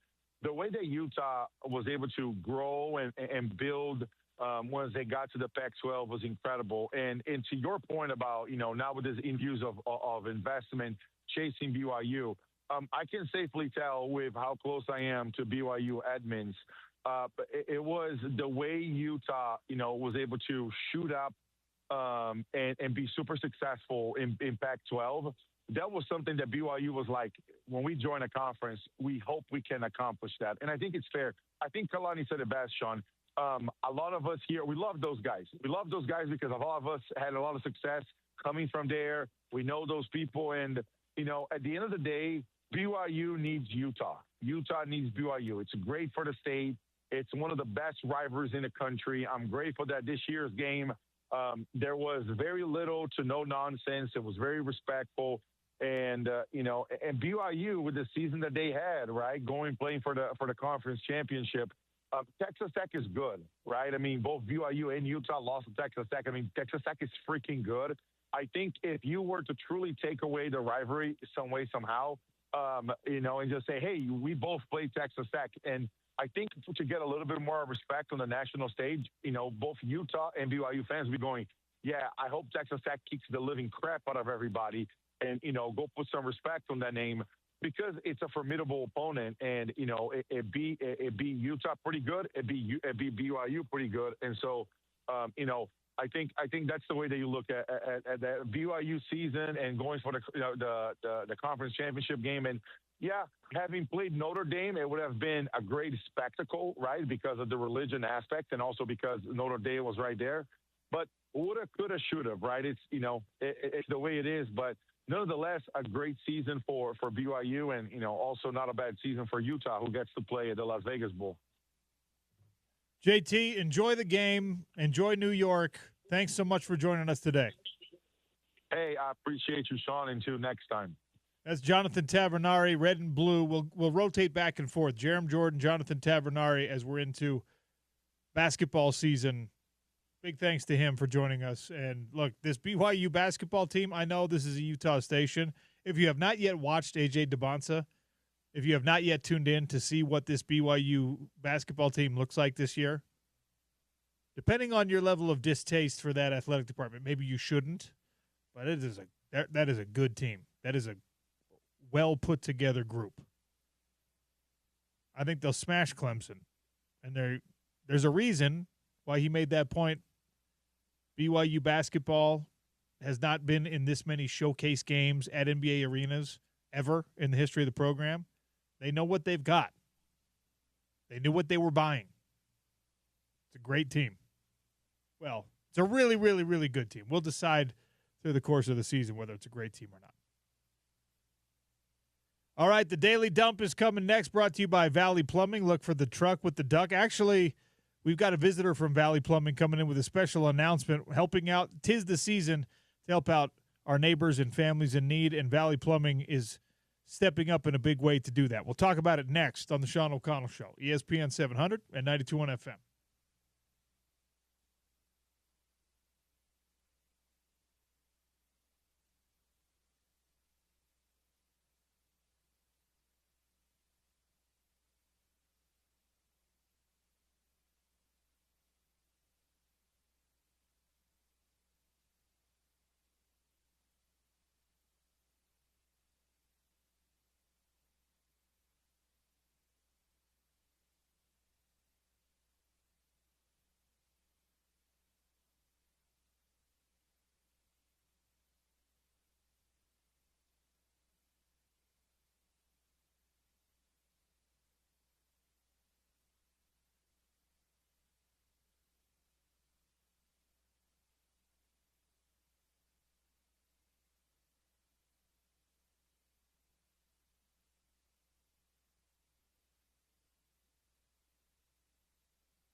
That's right. Daily Dump on the Sean O'Connell Show, brought to you by Valley Plumbing. And actually, Rob from Valley Plumbing is here in studio with us. If you're watching on YouTube, he's the handsome guy with the duck on his shirt. Valley Plumbing, the truck with the duck, is now not just about plumbing. We've been talking about this. Right now, 'tis the season for giving. First of all, Rob, welcome to the show. How are you? Hey, man, this is great to be here. I appreciate the invite. This is fantastic. Well, we appreciate what you at Valley Plumbing are doing. As part of the announcement that Valley Plumbing is not just plumbing anymore, now you're doing HVAC. You're doing a furnace giveaway to a family in need. Yeah. What a way to launch a new branch of the business. You know, we figured the community, the people around us really have blessed us, and that's what's helped us get to where we are. And what better way to show our appreciation to them than to give back to somebody who needs in this time of year. And for those people out there who are like, well, I know a family who might need a furnace right now, or I just need my furnace checked up or whatever, how do they get a hold of Valley Plumbing? Yeah, you can either go to our website if you want to nominate somebody for that free furnace. Right on our website, there's a nomination page there. Just give us information. It's going to go for, I think, the rest of the week. It ends on Monday. And then we will reach out to those families, and we'll choose somebody that we can help them out. Or you can always call us at 801-341-4222 and give us that information. Or if you need help yourself, and we can help out with tuning up your furnace or getting you ready for the cold winter, we'll be more than happy to help. One of the things that we always talk about on the show, right? When you're a homeowner, you got to have a guy, you got to have a gal for whatever it is. Yeah. You got to have a window guy, you got to have a garage door guy, you got to have someone who handles your plumbing issues for you. And by the way, that is the scariest one, because none of us know what we're doing, and none of us know how much things should cost. So it's so important to have a plumbing company that you can trust, and to have an HVAC company that you can trust, that gets there, takes care of you, doesn't exploit your lack of knowledge. And obviously you guys have been in business long enough that that's exactly how you've grown the way you have. Yes, absolutely. And I'm not going to lie to you and tell you that we're perfect. Nobody is. But I can tell you we always stand behind our work, and we are there to make sure it's done right. We're going to give you recommendations. Hey, this is to get you by. This is to replace something, or if you want to go even better, we can give you options for that as well. But we want to make sure we're giving you what you need, and we're going to ask questions, and you're going to tell us a little bit about what you need, and that's how we can help you with that. So now's the time to call Valley Plumbing and HVAC. The truck with the duck can come out, help you with your plumbing and your HVAC needs now. And look, it's a kind of unseasonably warm week, so people are not as worried about the furnace today as maybe they would be at another typical year. But you want the furnace checked up and humming before it gets cold, before the problems start to present themselves. Because you can count on most people won't get ahead of it. So they're going to wait until it's really cold, and then all of a sudden in the middle of the night it's not working, and you as well as everybody else is going to be calling all at the same time saying, hey, I'm cold, I need help.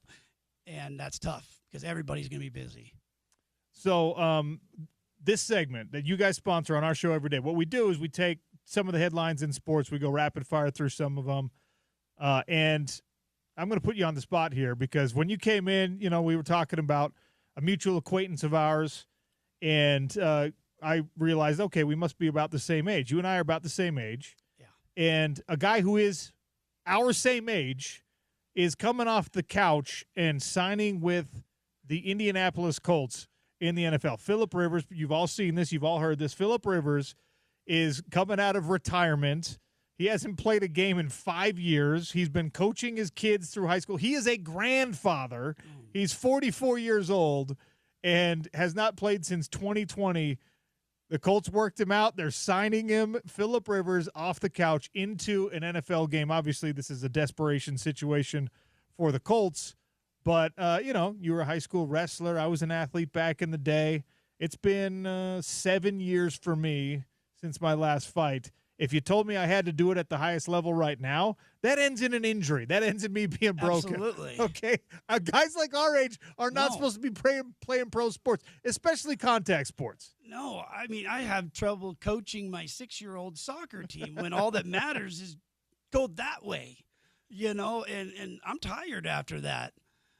I can't imagine playing professional sports even. Oh, my goodness. Yeah. So, Philip Rivers has how many kids? He's got, I think it's 9. He's got 9 kids. It's close to double digits, if not over. Yeah. He's a grandfather, by the way. Yeah. Yeah. Because Philip the Rivers, number of kids he has. By the way, Philip Rivers, he's not Mormon, ladies and gentlemen. He's a traditional Catholic, which same kind of thing.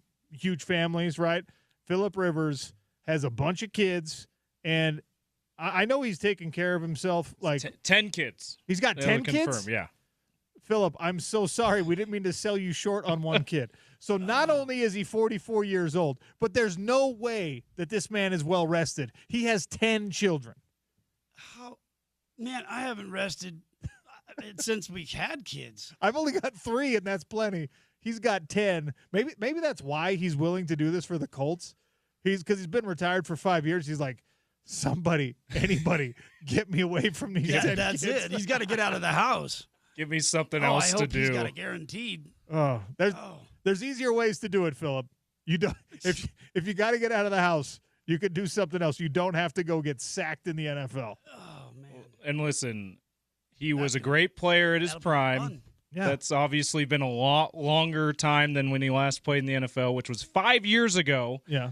So all respect to him in his career. I couldn't imagine coming off the bench right now after this many years and playing again. I mean, it's hard enough to get out of bed in the morning. It would be absolutely insane. So, good for the Colts. Good for Philip Rivers. Congratulations for finding a solution to your problem. I texted our guy. I don't know Eric if it's Weddle. good for the Colts, OC. I really don't. Well, good for the Colts for having an option. I called our guy Eric, or I didn't call him. I texted our guy Eric Weddle because him and Philip are good friends. Yeah, they were played together a lot. Yeah. They were together with the San Diego Chargers for a long time, and similar values, very family-oriented type dudes.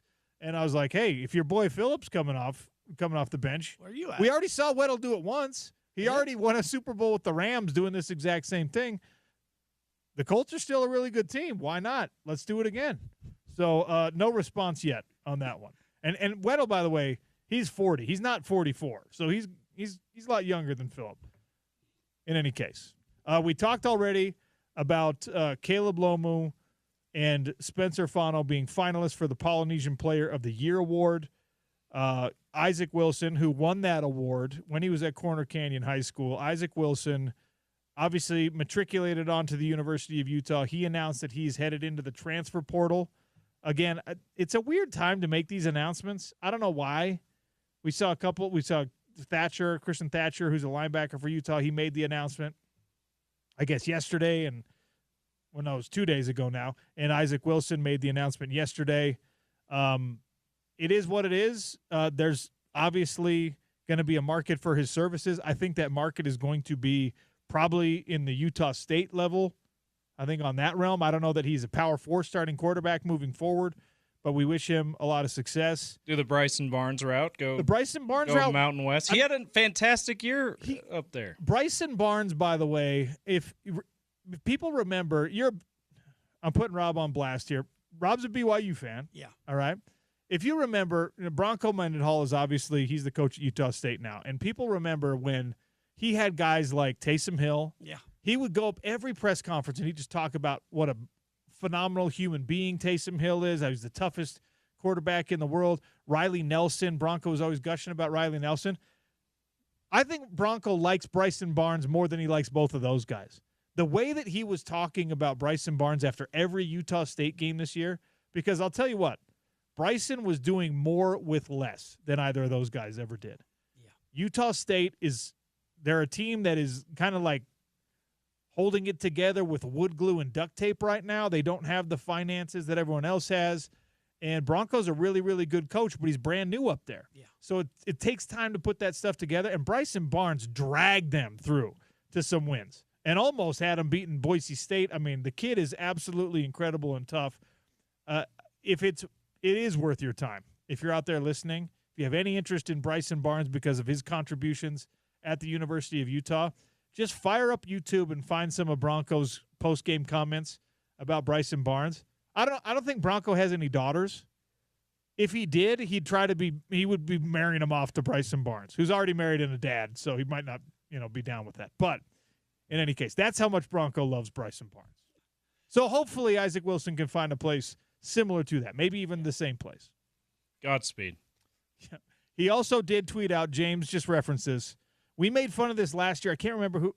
When you are making an announcement yourself on social media, kids, you don't put Godspeed. Godspeed is something that other people say to you. You don't Godspeed yourself, okay?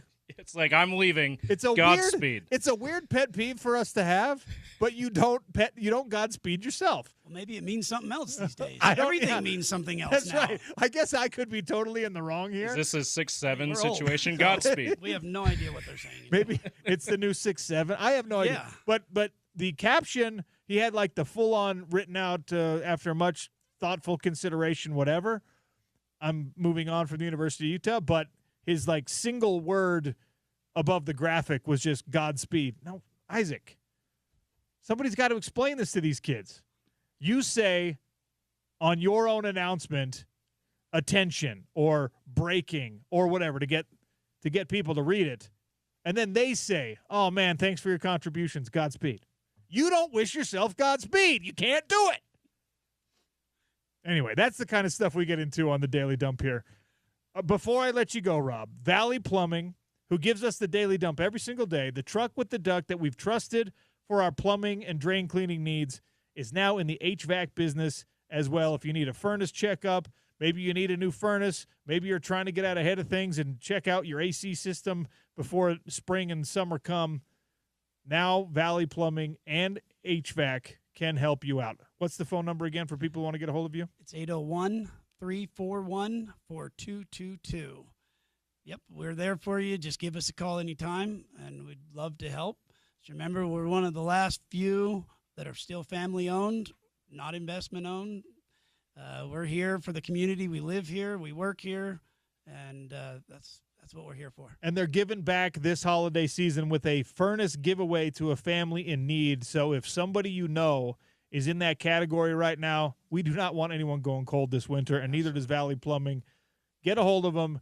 Nominate someone to get that furnace giveaway. It goes till the end of the week, so you got a little bit of time, but not a lot of time. The truck with the duck is now taking care of your plumbing, your drain cleaning, and your heating and air conditioning needs. Rob, thanks for being here. Hey, thank you. I appreciate it.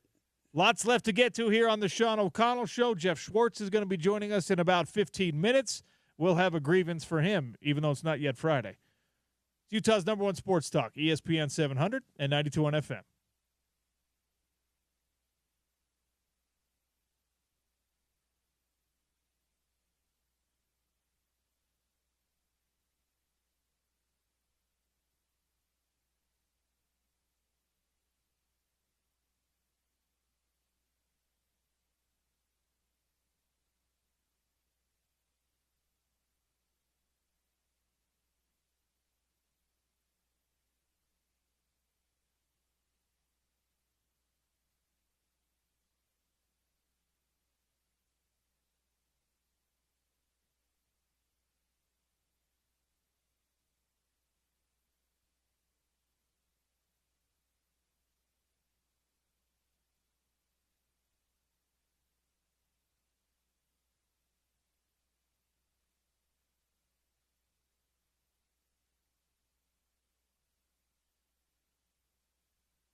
Sean O'Connell Show on ESPN 792.1 FM. It's a proud part of Utah's ESPN radio network. Jeff Schwartz is going to join us at the top of hour number 3. We've got lots to discuss with him after conference championship weekend.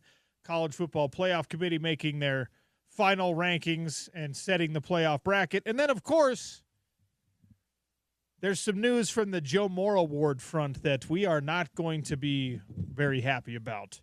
That's coming in about 10 minutes. Started the show today talking about the big news around Utah's athletic department bringing in a first-of-its-kind partnership with Otro Capital, which is a private equity firm out of New York City that is set to infuse up to $500 million in Utah athletics. Now, I don't know what the timeline is to hit that number. Obviously, that's a number that's going to grab headlines and things like that.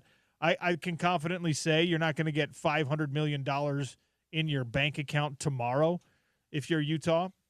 And obviously, this, like any other, private money coming into a business, this is a for-profit venture. These people want to see return on the investment. This is a departure from what you've seen from the pure booster model that so much of the college football world and college basketball world and the other revenue sports, for the most part, revenue sports, have relied on since NIL became a thing.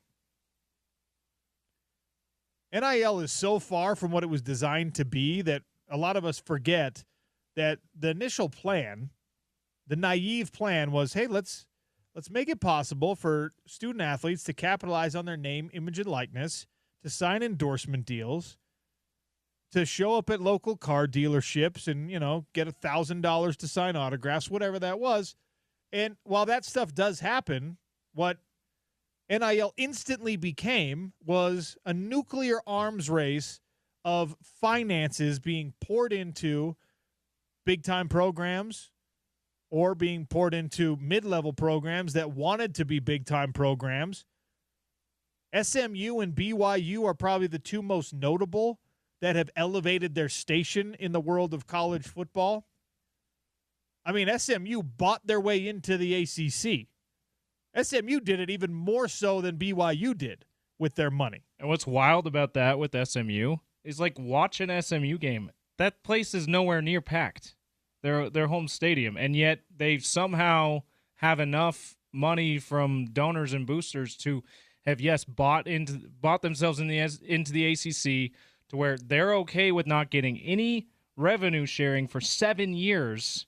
But yet you look like BYU. That's the big difference. You look at BYU. Lavelle Edwards is packed all the time. It's like something doesn't line up with this SMU thing. But hey, they got it anyway. It's like you have the rich buddy who's like, hey, my bachelor party, here's what we're doing, guys.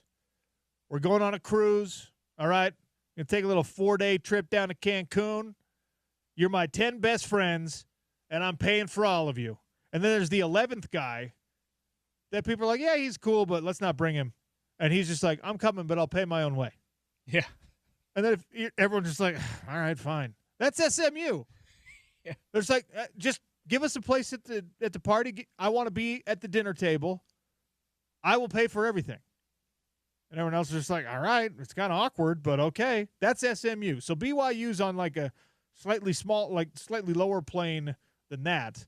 And obviously we've seen, this has been a major topic of conversation all year because of Texas Tech football and BYU basketball being so closely tied to Utah. And if you are Mark Harlan and you're Taylor Randall and you are the powers that be, and we know what family names are associated with a lot of the buildings and the booster conversations at Utah, the conversation had to be like, all right, how sustainable is this model? And I credit Mark Harlan for the quotes that he gave to the media about this announcement. Like, hey, we did the numbers and it just wasn't adding up. This old way of doing things, this system that Utah has been operating under and trying to keep up, it's not working. So they had to do something else. And this is a 2-year process that really got serious about a year ago, and we started to hear rumblings of it. And make sure you tune into The Drive with Spence Checketts today, because I know Spence, he had some detailed conversations months and months and months ago with people who are behind the scenes and are doing this kind of thing that he's going to have a unique insight on this. All right. So make sure you tune in an hour and 4 minutes when Spence, I'm sure, will be talking about this. But Utah football and Utah athletics found themselves at a place where they, from a athlete standpoint, from a coaching standpoint, even from a facilities standpoint, they absolutely belong in whatever conversation.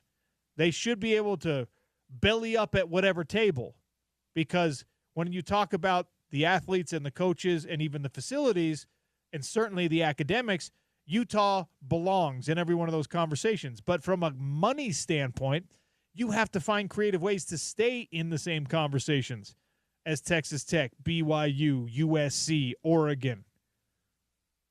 That's not even to say anything of Alabama and Ohio State. Even on the west side of the country, you're having to get into like a small times arms race so that you can win the big times arms race, right? So now private equity is the solution that Utah decided to pursue. And we don't know what it's going to look like. We don't know how it's going to play out, especially. You have to have some level of trust that lessons were learned through the demise of the Pac-12 conference and Utah's place in that conversation, to where they're like, okay, let's make sure we have a plan A here, a plan B here, a plan C here. The plan A has been made public already, that money's going to come in. This company is going to be formed independent of the public university. It will be chaired and run by the university president, by Mark Harlan, by people from Otro Capital, and there will be board seats for the top boosters at the University of Utah.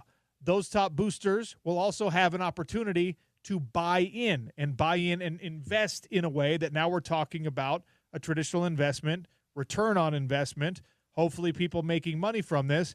It's a new exploration. I don't know how it's going to work out. I'm going to remain cautiously optimistic that it allows Utah to do the things that Texas Tech did this year, that BYU's done with basketball. That when we get to early January and the new transfer portal window opens, instead of Daniel Bray and Mana Carvalho and Bird Ficklin and J.J. Buchanan being courted and pursued and aggressively offered by USC, Oregon, BYU, SMU, Texas Tech, maybe Ohio State, maybe Penn State, who's ready to throw more money at their program, by all these quote-unquote bigger money programs, that now you can say, nope, there are no bigger money programs anymore. At least for the short term, we got New York City hedge fund money that makes us a big money program. And let's see what kind of profit we can turn off this. Let's see what this does for our football, basketball, gymnastics, etc. It's potentially very exciting. And I think it changes what Kyle Whittingham wants to do. I really believe that. I can almost not imagine, unless something was signed already and something like the succession plan has already been fulfilled behind closed doors, the bloodletting ceremony that we didn't know about was already carried out. I have no idea what it actually looks like, but it's definitely a bloodletting ceremony. That's definitely involved. Like, I could see Kyle Whittingham and Morgan Scalley standing at the top of a mountain, right? They ran up there. They raced up there. And Kyle wasn't going to let Morgan take over until he got to the top of the mountain first. Yeah. And Morgan finally summited the mountain 3 steps ahead of Coach Witt. And so they're standing there, steam rising off their bodies. Just shirtless. Just two gorillas staring one another down. And they yell, Utah! Coach Witt throws up the U one last time, takes a knife out of his pocket, slices his palm open.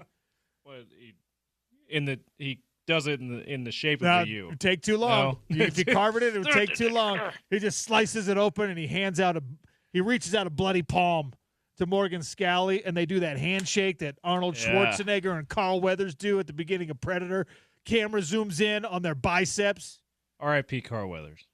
You got you pushing too many pencils, one of those things. And just Morgan, of course, he took the knife too, and he sliced his own hand open. And now, Do you think Morgan was a little hesitant though? He's like, you really want me to do that? that's a little weird, man. Okay, we don't have to do that. I guess I'll do it. Coach Witt's like, this is how we do it. This is Utah. Urban did this for me. I do it for you. Coach Mack did it for Urban. All right, let's go. Are we sure Coach Mack did it for him? Probably not.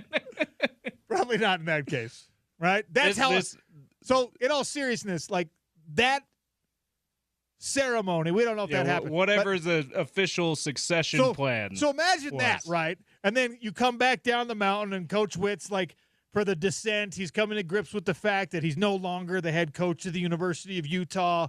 And it's just like, all right, I'm going to move on to the next chapter of my life, and I'm going to bounce my grandkids on my knee, and I'm going to go fishing, and I'm going to go skiing every day. And then you get back to the office to pack up that box of your belongings, put the picture of your wife and your kids and all that stuff in that box, and grab the one football you care about off the shelf. And as you're walking out of the building, you hear Mark Harlan popping some champagne. Oh, we got it, guys. $500 million is coming in. You just be like, wait, what? Holding the box. What's going on? I'm sorry, what did you say? Yeah, five. We didn't tell you, Coach. $500 million. Private equity partnership coming in, and we got some stakeholders now. Morgan's really excited.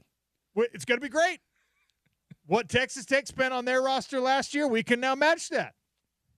And you think Kyle Whittingham's just going to be like, okay, cool, and walk out the door? Now, maybe he's that far done. Yeah. And maybe the system and the process of having to do this stuff we're talking about is gotten exhausting enough for him. But my hand really hurts, man. But does he? I need some stitches here in this hand that I sliced open, and you're telling me that the next guy gets all the money? Just like, oh yeah, sorry, we should have told you. And Morgan's like, my hand hurts too, but I'm feeling pretty good. In all seriousness, I really think that this might have something to do with the hesitation. With the, I'm not going to give you a definitive answer yet. Yeah. Like, if Kyle Whittingham knew that this was going to get across the finish line at some point. Which he most certainly did.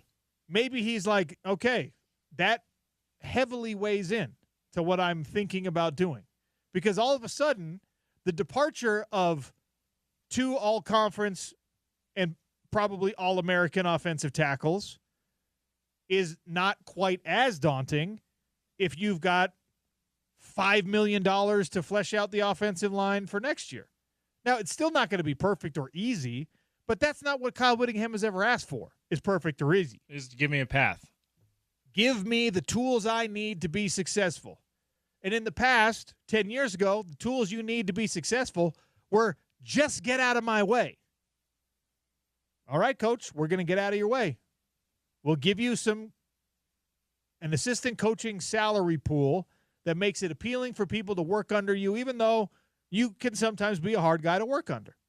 He's like, perfect, great, got it. Give me a plane that I can fly to Hawaii and pick up some guys that I can go down to Florida and Louisiana and Texas, and I can go spend some time in Southern California and get some guys and watch what I do with them. All right, coach, that's what we'll do. And then 5 years ago, the get out of my way became like, well, no, don't just get out of my way. Find me some money because everyone else has got it. And now they found it. And Kyle Whittingham has done more with less than a lot of coaches in the history of college football. Now we're talking about a situation where the plan is you don't have to do more with less. Now you got to do more with more. Can you? And look, there's going to be more pressure on it than ever. If Kyle Whittingham decides to stay and he decides to delay the succession plan another year, and he tells Morgan Scalley and accepts all the tension that comes along with that, you got to wait one more year at least, son. It's still my team. You said it yourself. It's still my team. I'm not ready to go because look what they've given us. Let me try this. If you're willing to accept that, all of a sudden, 10-2 is the floor. 10-2 is the bare minimum because there's been Whether the coaching staff never wanted to accept it and never wanted to use it, but there's been a little bit of like a subconscious excuse for the fan base. Well, look, I mean, yeah, we want to beat Texas Tech. We could have beat Texas Tech. And if we had beat Texas Tech, we'd have done it with a roster that cost half as much as theirs did.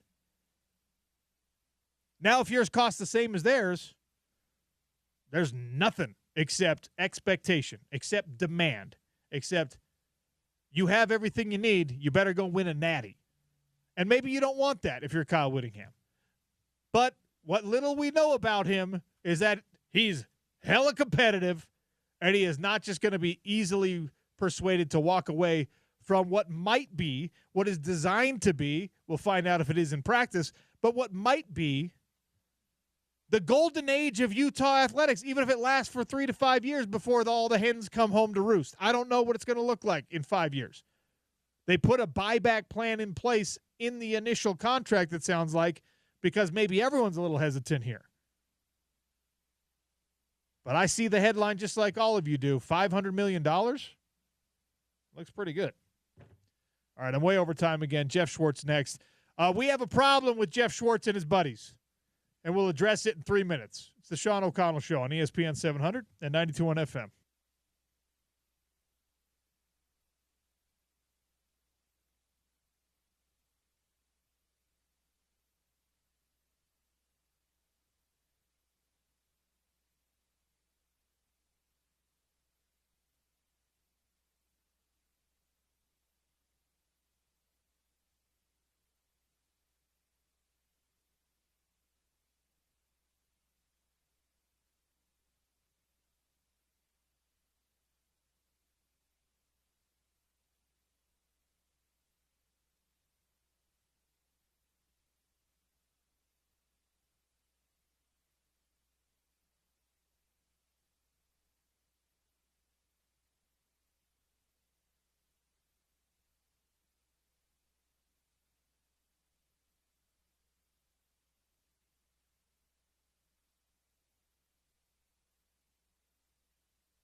Welcome back to the Sean O'Connell Show at hour number 3. Welcome in Jeff Schwartz to Utah's number one sports talk, ESPN 700 and 92.1 FM.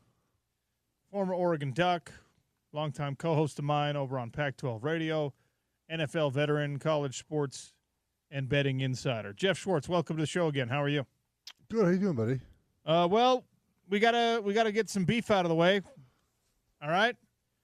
Joe Moore Award finalists. Yeah. I'm reading this list, and I keep where's Utah? We just wanted to give the award to the Big Ten this year. We just made it easy for us. Yeah, because they don't have enough good stuff happening for them. Well, I mean, we had to counter the SEC bias of the playoff committee to make sure that we counteracted it with the Joe Moore Award. No, look, I mean, we talked about this as a group and trying to figure out the finalist. The same 3 teams kept coming up in everyone's reports, and these were the 3 teams that that came up. It was Iowa, it was Oregon, and it was Indiana. And Indiana did struggle a little bit against Ohio State, but I think that it's always best when we have these discussions to throw out your worst game and your best game, right, and find something in the middle. That's typically what you are as a program, and so that's what was done here. And these are the 3 teams that everyone in the community kept coming back to as the groups that we like the most. Just for Oregon's sake. I mean, the pass protection, it's hard to beat it, man. Like, to be able to run the ball as they do, number 1 in the country rushing success rate. I think I said 8th in yards before contact. They're PFF's number 1 graded pass protection unit. It's best of both worlds. And then look, I think at times we've discussed this many times about the committee and how I think that the overall public and the committee, I think both just don't value pass protection as much as they should. And Oregon is a heck of a pass protector, man. Indiana too. Like, it's a big part of football. It's also too, like, you have to. There's a difference between pass protection and like a true drop back passing game. Like, Oregon is a true drop back passing attack. It is, it's empty, but it's also we're not full sliding. We're not having tight ends and running backs help us. And so that played a big role in those teams being the finalists. I will say, just from a personal perspective, Sean, watching Utah's offense is kind of distracting. There's a lot happening on every play. And it is difficult to watch the offensive line with just how many things are moving on the screen in this offense, man. There's a lot happening every play. Did you penalize as a Joe Moore committee? Did you penalize Utah for how often they brought in like an extra big body? No. It's funny. I actually asked this exact question because about tight ends and how do we consider them in this award? And I think we all agreed that it's an extension of the ethos of your group, right? Like, if you are typically going to have a good offensive line, then you're going to have most often, a good 6th blocker, whether it's a tight end or an offensive lineman. But dude, the pass protection thing, I think that really gets overlooked here because of Oregon. Just like comparing Oregon and Iowa, right? Like, Oregon had I think 70 more pass protection reps. It's a big difference, like real, like, again, the drop back passing game versus more of the play action pass, the RPO type stuff. And that gets weighed pretty heavily because that's hard to do, to have that many reps and be the number 1 grade offensive line in the country in pass protection. I'm just going to look for the things that support my own narrative here. So Utah tied for 7th in sacks allowed. Oregon was 16th. Iowa was 19th. And Indiana, these are the finalists, 33rd in sacks allowed. Yeah, sacks allowed is not a great metric. It's a great metric for my narrative, so I'm going to use, like, for example, Oregon allowed 6 sacks to Indiana, but only 2 are on the offensive line. So I mean, that's why we have. That's why I watched the film. Utah number 2 rushing offense in the country, 269 yards per game. Oregon is sitting at number 14. Indiana is at 11, and you got to keep scrolling until you find Iowa. So we'll just leave that one alone. But you know what? Fine. Oh, sorry, number 45 in the country for Iowa. So fine, Jeff, do it your way. You're the offensive line experts. Utah staff is very passionate about this award. We get a lot of messages from them about. You know what? some of the same things. You're being Jim Harding, you're being blackballed because you're loquacious, because you're vocal about your desire for the award. These guys he's not the only staff buddy who takes his. There is a particular school that I think has like F the Joe Moore Award in their room because they keep getting excluded every year. I mean, look, if anyone has a gripe, it's Oregon. This is the third year we've been a finalist and have not won yet. Third year in a row. We've been a finalist in other years and didn't win either. So, like, if anyone has to complain, it's us who never wins the award. How many former Utes are on the committee? 0? Exactly. All right. That's why your Ducks are a finalist, because you're stumping for them constantly. If that was the case, we'd have more than one than 0 awards so far, award finishes. So, that would, that's obviously, it helps to be on the committee, but we're also pretty good. It's evidenced by the playoff ranking there. At least give me the consolation prize and reassure me that Fano's going to win the Outland.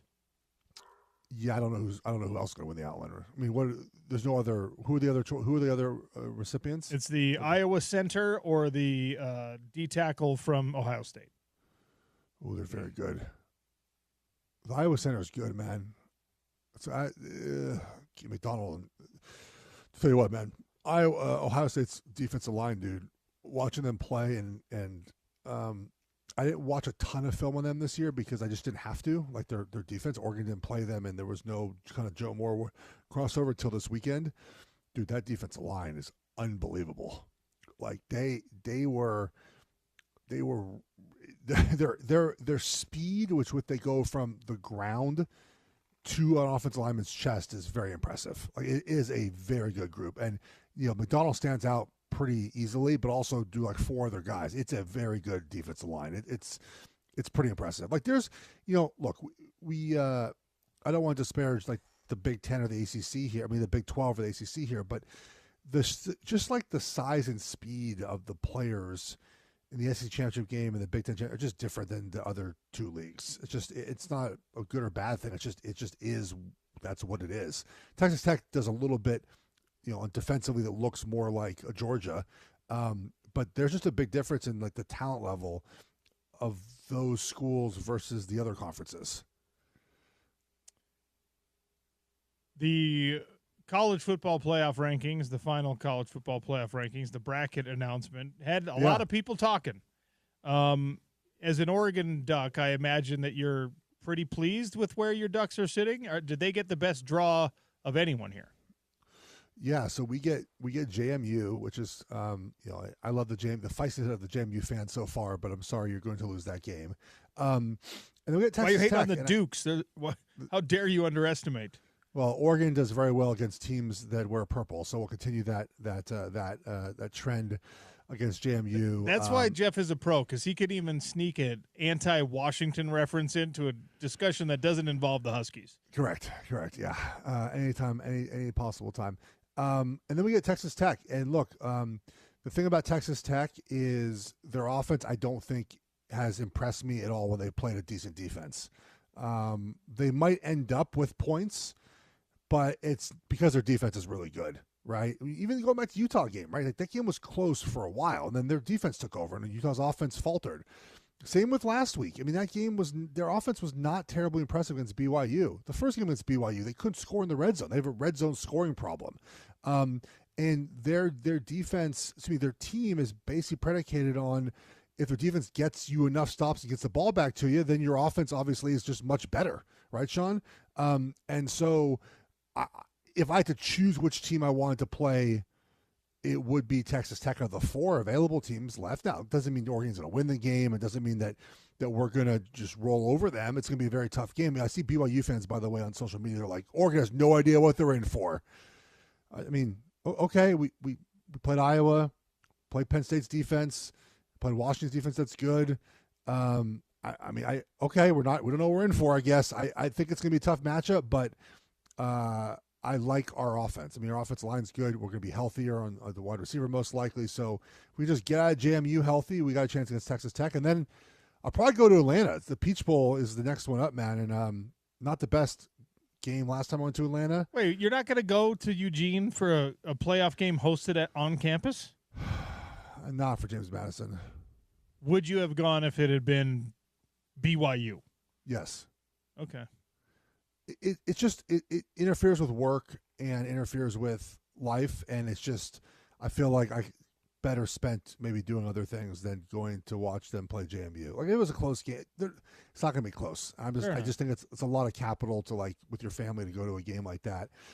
I can sell driving to Atlanta much easier than I can going to Eugene. So I'll probably drive to Atlanta for the Peach Bowl. And if we get that far, obviously, that's a semifinal game and got to win the first two, man. All right. Well, we'll see how it works out for Oregon. It feels like, because of how things worked out and because Notre Dame took their ball and went home and they're pitching a fit, and Bavacqua said that, well, if we're top 12 from here on out, we're automatically in. There's another tweak coming. The first year of the college football playoff, Boise State, Arizona State got first-round byes. The powers that be didn't like that. They're like, okay, let's make a tweak here. You're really good at predicting the changes that are going to take place in a reactionary standpoint. So how is the format going to be changed in the short term, before next year even?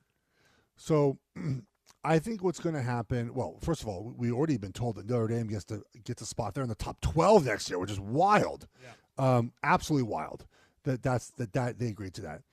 I think what's going to happen, and it probably doesn't happen before next year, but I think the Big Ten's been pushing this model of 4 automatic qualifiers, right, for the Big Ten, the SEC, and then 2 for the Big 12 and 2 for the ACC.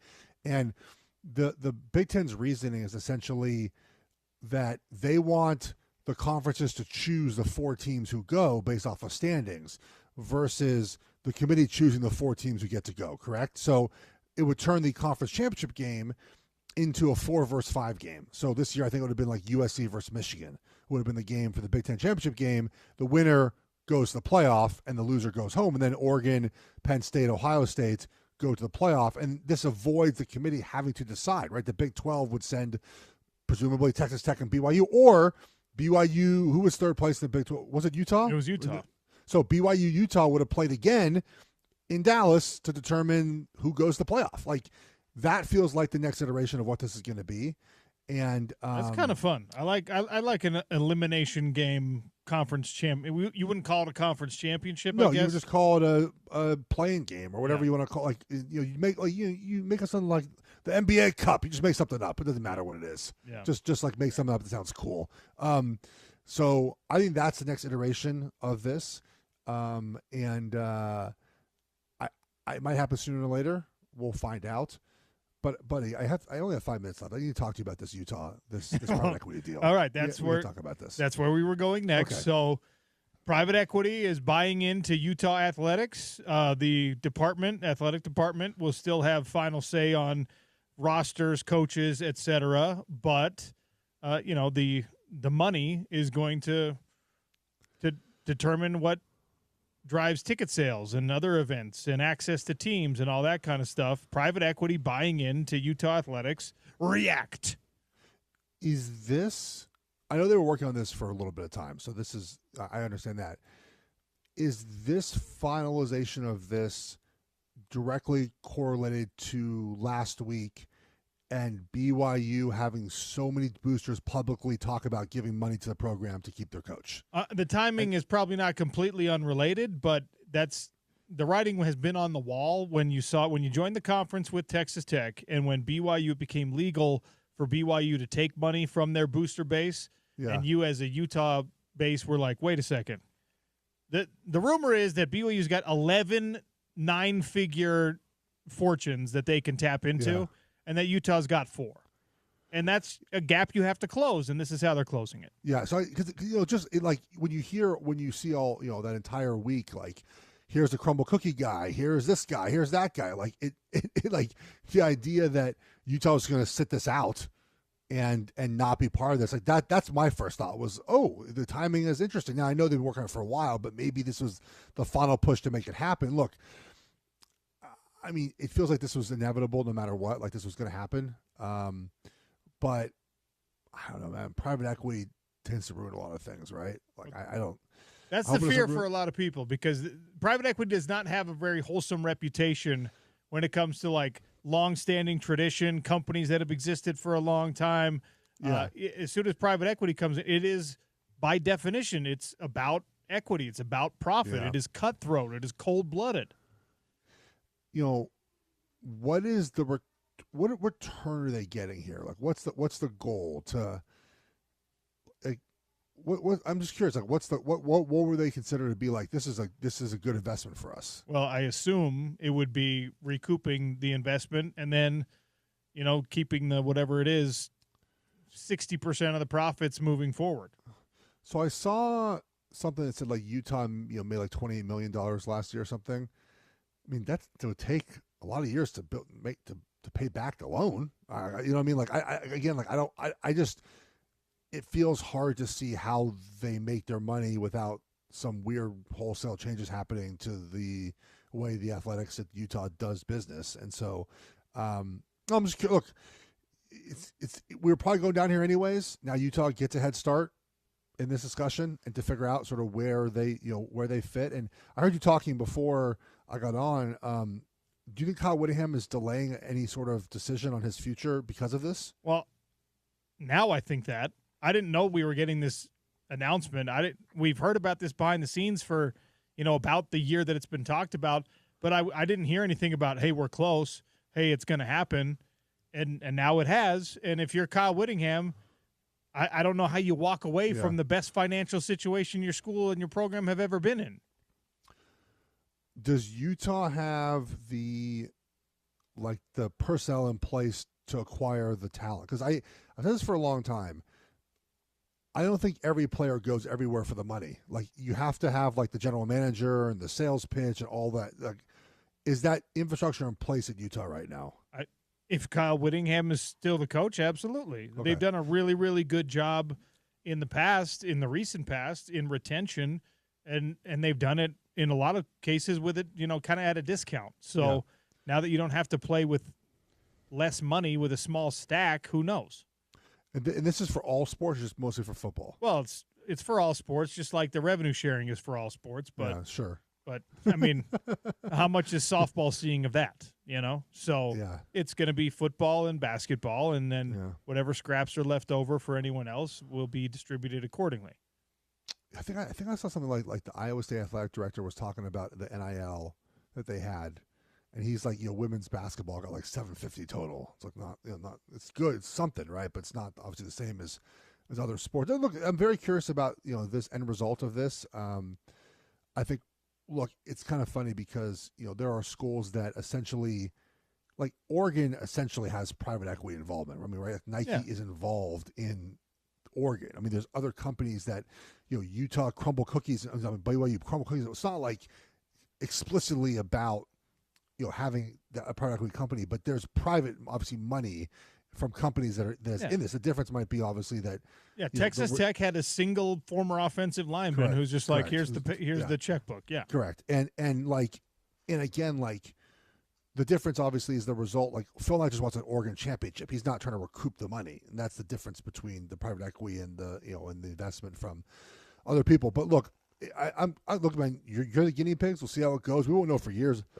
Obviously, I think that generally speaking, people overreact to things. It's probably somewhere in the middle. Like, it's not the worst thing ever, not the best thing ever. I'm curious to see, obviously, how this plays out over the next couple of years here. I bet on Utah, by the way, to cover the bowl game already. You did? Yeah. What's going on? You're involved in the offensive line fraternity. Why did the Raiola family divorce from Nebraska? How did that happen? Oh, I haven't run that down yet, but it's more of a vibes thing. Like, who knows if your pro guy is like, if the tackle's playing this game, I think I advise them not to play if they're listening. That's what my advice would be, but who knows if they're listening to me. But this is like just a vibes game. Like, let's say coach might be retiring, might not be retiring. Nebraska's dead, buddy. If you watch them play the last month, like they are dead program right now. They're looking forward to next season. You can just run the ball on them the entire game. This is like a culture game. I think Utah just rolls up Nebraska in this one. Well, that's the hope, and we'll have a couple more weeks to talk about it. Which I don't even know what bowl game is. I just bet on that. Vegas. Oh, Vegas. Okay, Vegas is no longer like Pac-12 7, right? It's like a better game now. Well, interestingly enough, Utah's involvement in this game is a leftover from the Pac-12 era. They are technically a Pac-12 representative in this game. Interesting. Yeah, it's odd. I would not have guessed that. Also worth telling you, my Utah Mammoth hat showed up. I wore it the other day to my son's basketball game. Sorry, I missed that. My Utah, the Mammoth, right? That's the hockey. It showed up. I bought a Utah Mammoth hat. It showed up. I wore it the other day. I love that. Yeah, I just love the mascot. It's awesome. You know what? Jeff loves Utah because of us, people. I do. I don't know if they're any good. I don't even know the record. I just like the mascot, and I want to support Utah sports. Yeah, they're a fun team. They're hopefully going to flirt with the playoffs this year, but it's not going particularly well at this exact moment. Okay. Well, they have Jeff Schwartz's support. I love that. You're the man. When does Hanukkah start, by the way? Monday, maybe Tuesday, Wednesday. All right. Somewhere like that. I got to talk to Meredith about it. We even have presents for the kids. Who knows? Okay. Son wants a bearded dragon. That's what he wants. The lizard? Yeah. Heck yeah. Yeah. All right, buddy. I'll talk to you later. All right. I'm getting text messages yelling at me for not being on this call. Sorry. All right. Bye. Later. That's Jeff Schwartz. Bearded dragon. The pet is such a tough holiday gift when the kids are asking for a pet. His son is a pretty cool kid, so I hope he gets a bearded dragon. We'll talk with Jeff again next week. Look, you heard his thoughts on it. I want to hear your thoughts on it. 877-353-0700. Utah is getting involved with private equity to allow the athletic department, and let's just be honest, what we're talking about is allow football and basketball to keep up with the Joneses. So I want to hear your thoughts. 877-353-0700. Zach Partridge from Fierce Fighting Championships is also going to tell us what they've got going on. We'll talk about the UFC card this past weekend, the PFL card coming up this next weekend, little combat sports. And then we'll give away some Avatar Fire and Ash sneak preview tickets before we close out the show. It's the Sean O'Connell Show on ESPN 700, 92.1 FM.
I just made your Friday night plans for you. You're going to Fierce Fighting Championships at the Salt Lake City Masonic Temple. They got a card. Doors will open at 5. Fights will begin about 6. The crew from Fierce is here in studio with us, fellas. Zach, what's up? You got his mic on? There he is. Hey, how are you? Good. How are you? Good. There we go. Before we get into anything on this card, big UFC card this past weekend, a gruesome injury in the co-main event. Are you the type, as a combat sports athlete yourself, as a guy who is in there risking it yourself, do you watch the injuries like the Pantoja elbow dislocation, or are you one who has to look away? I'll watch it a few times. Yeah. I can't help it. I watched it a few times. You got to watch it a few times. Like the nasty leg breaks, a little elbow dislocation. I watching the leg breaks, but the arm stuff. I could deal with a dislocation. Have you had any gross stuff in Fierce yet? Yeah, I've been cage side for 2 leg breaks. Off check kicks. Yeah, we've had some gnarly ones. Lehigh Dominguez in 2022. Lehigh Dominguez, he broke his ankle, and then it was the show after we did together at the Maverick Center. Right. A guy named Starling Simmons against now in the UFC Billy Elicana. Starling just kept throwing kicks without setting him up, and Billy just kept checking him until that leg snapped. That's nasty. Those are probably the 2 worst ones. All right. So that's it. By the way, if he's only seen 2 of them, that's a low percentage. So if you're worried about that, most likely not going to happen at the Masonic Temple. But if that's something you're into, it's kind of like NASCAR. You go, and if you want to see a crash, you might see something crazy. Let's talk about the card. Who's headlining? So we have Joel Haro. He's the best bantamweight in Utah. He was main evented our Maverick Center card. Had one of the Fight of the Year candidates with Justin Horsley. Got a 3rd round TKO on that fight. He's electric. He's knocking on that door for. He's probably the closest guy in Utah. Wouldn't you say, Blake? Yeah, absolutely. He's knocking on that door to go to the UFC and get on the Dana White Contender Series. He's a fun striker. He's electric, and he's gone through a couple different opponents. We're bringing in Owen Robinette from up in Idaho. Owen's the type of guy that he's just super scrappy and make everything a dirty fight. Nice. All right. We were talking before we came on air. You've also, these cards are built when you're talking about local cards. For anyone out there listening, I always say you build these around the guys like Joel Haro, who might be next. And then on the undercard, you got guys that you want to be able to say, I saw his first fight. I saw his second fight. I saw him when he was still an amateur. And you got a couple of these promising young talents, including some big boys on this card. Yeah. Blake, how many debuters do we have on this card? 12 debuters on the card. 12 people making their MMA debuts. Yeah. For Fierce or MMA period? For Fierce. Okay, so nice. This, the first, 5 out of the first 6 fights are debuters versus debuters. It's going to be fun. So you never know what you're going to get with those, but you usually get a lot of energy, right? And it's a lot of fun. We have the one that you're referencing, Ethan versus, I can't say his last name. Ethan Ojukwu and Byron Sneed. Yeah, Byron Sneed. These are 2 heavyweights making their amateur debuts. Most heavyweights, especially at amateur, aren't real heavyweights. They're just usually a little bit of fluffy. These guys, I'll reference your boy, Andy Boquette, in that. Yeah. Little fluffy heavyweights. But don't do that to my guy, Andy. I'm going to do it to him. I told him. But, Ethan and Byron, they're coming in 6'4", 6'5", 250, and 270 with 6-packs. Both. That's not an exaggeration, by the way. I've trained with Ethan. Yeah. He's a horn guy. He's an elite performance guy. And I'm not at the gym that often anymore, but I've sparred with him and I've grappled with him, and the kid can move. And he is all of 6'4", and he does have a 6-pack. He's at least 255 pounds. Yeah. And I'm like, dude, why are you not playing football somewhere or whatever? Yeah. But I'd rather see him in the fight world now. Kid is an absolute tank. Raw, yes, but at some point you'll be watching this dude on national television. Well, and that's what's really fun about this matchup. When Byron Sneed, when his coach brought him to me from up in Layton, he's at Team Link up in Layton. When his coach brought him to me, I kind of did a little research, and I'm like, oh, this guy, 6'5", 270, 275 pounds. Played defensive line and played some college football in Alabama, Southern Alabama University. Like, big guy. And I was like, man, that's a lot for another debuter to handle. We're probably going to get him paired up with somebody with some experience, Sure. Collegiate athlete. And he's like, yeah, but his skills are pretty, he's pretty raw. And I was like, well, I was around Ben Moa when he was coming up. I'm like, he was pretty raw too. And Yeah, a raw Ben Moa is still dangerous. Yeah, by the way, those guys, special athletes, right? And then I had on 2 different phone conversations, your boy Andy, and then one of the top fighters in the state, Mike Jones, both tell me there's this guy that's been training with us. He's a freak athlete. He 6'4", and standing on the mat would just do a backflip for no reason. And I'm like, who is this guy? And then Andy and Mike both tell me. And when we grappled, like, we had to try, like, pretty hard. Yeah. So I'm like, well, I got the perfect dance partners, and I think that one's going to be a ton of fun. So we're just talking about one guy right now, but there's a whole card of these individuals that you don't know what you get yet. And then at the top of the card, you do know what you get. You're getting some of the top guys in Utah that are knocking on the door of the big shows. Maybe we'll see him in the PFL. Maybe we'll see him in the UFC. With this Ethan Ojukwu guy, when a guy's athletic enough, big enough, dangerous enough, right? I don't spar that much anymore, but I'll test them. You don't club kids in the head, but you attack the body, Sure. right? You can punch somebody as hard as you want in the body, and you find out what people are made of in a situation like that, right? Because if you hit someone in the right spot, as you well know, fight's over, round's over, they're crumbling, they're crying back to the corner, or maybe if they're built the right way, they'll game face it and they'll still try to stay in there, right? So this kid's half my age and twice my size. I'm like, all right, I don't have to be nice to you. I drilled him in the body a couple of times. He's not going anywhere.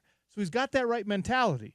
And I'm hoping his opponent does too, because it's something that the sport needs, and you know this better than I do because you're making these matches.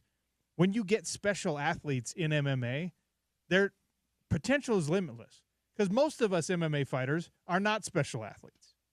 I mean, it's true. I mean, that's kind of how I describe myself in a lot of my fight career. Like, I'm just a guy that's just too dumb to know any better or whatever. And I'm not the fastest. I'm not the strongest. I just work hard, right? But you get these athletes that work hard, and you get careers like Ben Moa, who they kind of skyrocket. Or there's a bunch of guys. Andrew Mickelson comes to mind for sure. Yeah, Pug Mickelson did a great job. Former BYU football player. I mean, we lean on the football guys because those are America's elite athletes in a lot of cases. But it's a perfect time to check out an early card full of this type of potential and a main event with a guy who you get to say, hey, I saw him win. I saw a local fight here because he's going to be on TV, and maybe, the UFC's moving away from a pay-per-view model, but maybe he's on a big card soon. You'll see him on Paramount. I think so. With Dana White Contender Series, something. I mean, Joel's right there. We have a whole bunch of guys here in Utah. That's what Fierce is, right? We're the platform that we're trying to, be that stepping stool to Dana White Contender Series, UFC, or go to the PFL like we've seen a couple of our guys, Kent Mafaleo, Carson Hardman, Julian Ruiz. Those guys. So, what's the best way for people to get tickets? FierceFightingChampionship.com. Tickets are limited. Like we're getting there close to a sellout for this weekend, so we're on track to sell out. So definitely don't wait. We're gonna have a coupon code set up here real quick. By the time that this is all final, like we'll have a coupon code set up. So if you use coupon code ESPN, you get $5 off your ticket. So it'll be good. But FierceFightingChampionship.com. Go to the event page. Pick a fighter to support. A lot of people don't know this. This is how a lot of the fighters make some money, especially the amateurs, is they get credit for their ticket sales. So go pick a fighter to support. And, Joel Haro, he's a great one, headlining the card if you don't know anybody. And, put a little bit of money into their pockets. That's how we kind of help take care of them, too. Ethan Ojukwu, because I've trained with him, on the Sean O'Connell Show, put in the ESPN code for the discount at fiercefightingchampionship.com. Buy it under Ethan. Get a couple more dollars into his pocket. And look, I've said it a million times now. The Masonic Temple is one of the coolest venues you can find to watch a fight show. So Friday night, we just made your plans for you. We gave you a discount. No excuse. Get out there. Support Fierce Fighting Championships. Are you coming? I'm going to be in France, dude. We got a PFL show this week. France. We got the PFL Lyon, France. We got Reina Ferreira versus Vadim Nemkov. We got a title fight. Cyborg's fighting again. It's pretty good. Yeah, it's going to be fun. I just can't make it to your show because of it. All right. Fair enough. But you can if you're out there listening, because you're not coming to France with me. So get to the Masonic Temple on Friday night. FierceFightingChampionships.com, ESPN for the $5 discount on your ticket. Thanks for coming in, fellas. Thank you. We'll give away some Avatar, Fire, and Ash sneak preview tickets next on the Sean O'Connell Show. It's Utah's #1 sports dog, ESPN 700, 92 FM.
877-353-0700.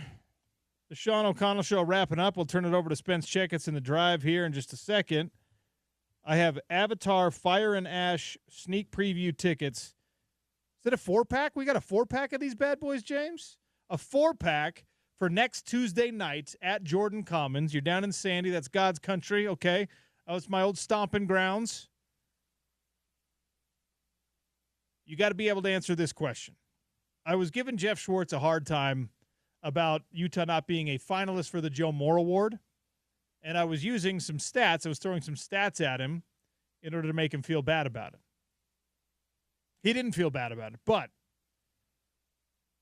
sacks allowed, meaning Utah's pass protection, one of the many measures of pass protection, Utah's sacks allowed rating is tied for what rank nationally in college football this year? By the way, several spots above all the 3 finalists on the offensive line for the Joe Moore Award, but that's neither here nor there. Avatar, Fire, and Ash, if you could tell me where Utah's offensive line and offense ranks in sacks allowed. They are tied with 3 other teams at what number nationally for sacks allowed? 877-353-0700. Jeff, by the way, was like, yeah, it's not really a great measurement for pass protection. It is not the purest measurement for pass protection because it doesn't account for mobility of quarterbacks. It doesn't account for things like, quarterbacks throwing on the run. It's not necessarily pure drop back passing all the time. That's why it's not exactly the purest measure of pass efficiency and pass protection. But it is one that we can use because we're trying to push our own narrative, not the narrative of the Joe Moore Award Committee. All right, we got a little party going on here in the Broadway studios. Sean O'Connell Show wrapping up. Spence Checketts and the Drive coming next. Spence, how are you? I'm good. I don't know that I can say the same thing for Duke. I think Duke realizes he may have ran up against a lofty challenge here. We'll see how these two do together. Duke is Spence's dog. Hey, buddy. My dog Rocky is also here in studio with us. Rocky probably outweighs Duke by about 70 pounds. Duke currently, I believe, is 60 pounds. He's not getting any bigger. Okay, so Rocky is 130 pounds, so and like he is going to get bigger. So like the two of us, they're not in the same weight class. That's right. Is what it comes down to. So Duke will never be an adult, and Rocky at 10 months already is. I feel like you don't need to insult my dog. It hurts my feelings. I actually would never insult any dog, and especially not Duke, because he's a very, very good boy. He is very weary. Go ahead, go over there, pal. He loves dogs. Oh, poor Rocky. Now I just feel bad for Rocky. He's like, dude. He has this vibe, by the way. Yeah. When I take Rocky to the dog park, I've aired a grievance about this before. Yeah. When I take Rocky to the dog park, everyone clears out. Like the people take their dogs and go home. He's not aggressive. He's just kind of a bull in a china shop. Duke, head over there, buddy. This is hilarious because he usually is jumping all over any dog he sees. He's hiding behind the chair. This is funny. All right, there we go. I'm letting go of Rocky's leash so they can fight each other. There we go. And potentially break everything here in the studio. There we go. There we go. So we'll see how this ends up. Spence might get knocked over. Spence, you've been kind of teasing this private equity involvement in Utah athletics. You've been in these conversations longer than most of us have. Yeah. And now it's come to fruition. Yes, it has. And I've been on the phone all morning, quite frankly. So a couple things I want to tease. Hey, it's okay. It's all right. A couple things I want to tease. Taylor Randall is going to join us hopefully this week. He had to take a flight out this morning after getting this deal done, which they've been working on for quite some time. And yes, I read the tea leaves probably 4 or 5 years ago, just believing this was the only avenue that was inevitable as a result of the big money that is college football and college athletics. The TV rights continue to go up. Despite all the things that people are concerned about with the sport, the bottom line of the business has not changed. And in America, over the past 20 to 25 years, if there is a business that is bringing in revenue, private equity is going to find a way to get involved. A couple of things here. We'll get into it on the show. There were several suitors initially. This group that came to the table is led by a gentleman who was with the Dallas Cowboys, with the Cleveland Browns, and then he spearheaded a project called Legends Hospitality, where my father was the CEO. And he was kind of the guy, the point man between Legends and the Cowboys. So we do know this gentleman a little bit. And what I would caution is just the instant reaction of like, this is horrible. It might be, but not all private equity is created equal. It comes down to your confidence in the operators, and we'll see what that means. There are 2 seats that will go to the private equity group. There are 4 seats that Utah maintains. And then there's one kind of like independent seat. And my guess is you're going to hear a Huntsman, an Eccles, a front-facing business leader in our community that's a business person occupy that 7th seat. So we'll walk through the mechanisms. The 2 seats that are now occupied by the private equity group would indicate about a 30 to 40% stake for them. I don't know that, okay? So we have to wait to see the financials. And if you kind of operate off the number that's $500 million cash being infused, my guess is the valuation is between 1.2 and 1.8 billion, right? And so 30 to 40% of that goes to private equity. The rest is maintained by both the university and then this other group, which is the community that has been offered shares, essentially. You can write a check for 20 to 30 grand, and hopefully when the exit takes place in 5 to 7 years, you make 8% on your investment, which is a really healthy return. Who's going to be offered that? That's a good question, and I would imagine. Can I? I want to do it. Probably. No, I'm dead serious. This is, and there are a lot of layers to this because right now, if you're a BYU bro, if you're Cookie Bro, or if you're Ryan Smith, or if you're whoever, none of your donations are going to turn into a return on your investment. You're just donating to the school. So what Utah is saying, and they're probably over the past couple months, if not longer than that, they've gone to the Garfs, they've gone to the Eccles, they've gone to the Huntsmans or whoever, the names that we all know, and say, look, instead of donating to the Crimson Collective or whatever, buy into this, and then in 5 to 7 years, when they exit, you will get a return on your investment.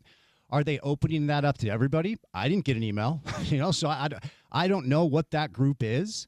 Let's go over the good for a minute, and then we'll kind of wade into what could potentially be not awesome for consumers. The good is the economic infusion allows you to pay for players. It allows you to improve your facilities if you want, improve your equipment, and even the merch. I mean, everything will be higher quality as a result of $500 million infused in your product, okay? So that's the good. Utah should be able to get better players in football and basketball, the gymnastics team as well, pay for players, and now that's on steroids. So that's the good news. The product on the field will likely improve. Everybody's going to make more money that's involved. That's the good. The one undeniable fact about private equity is this. They all want return on investment, all of them. They're not in business to lose money, okay? So we can't move away from that undeniable fact, which means tickets, food and bev, merch, the consumer experience, parking, suites, corporate sponsorships. There's a good chance everything's going to be more expensive. And that comes down to the belief that the administration has in this community to, when they get the email to say your season tickets are up 30%, they're relying on you to continue to invest in the product. And that ultimately is going to be a question the consumers have to answer. The other thing that sucks, that probably is going to be a reality, is if you're a Utah football fan right now and you save up during the offseason to take your family to 2 or 3 games, you're probably going to be squeezed out because you're probably not going to be able to afford the experience because things will be more expensive. Now, the good portion is with Utah having 4 seats and then this one independent seat and Oak Trow having 2 seats, the decision-making does still rely or come back down to the University of Utah. This is where, do you trust Taylor Randall? Do you trust Mark Harlan? That's what this comes down to. Taylor's a smart guy, business background. They would not have done a deal with the devil if they didn't feel like there were benefits here. So instead of jumping off a cliff and saying everything private equity touches fails, because I've seen a lot of that, I've heard a lot of that, this is very much a wait-and-see situation. It comes down to what sort of operators Oak Trow is, which I don't know. It comes down to the way Mark and Taylor kind of traverse their way through this space.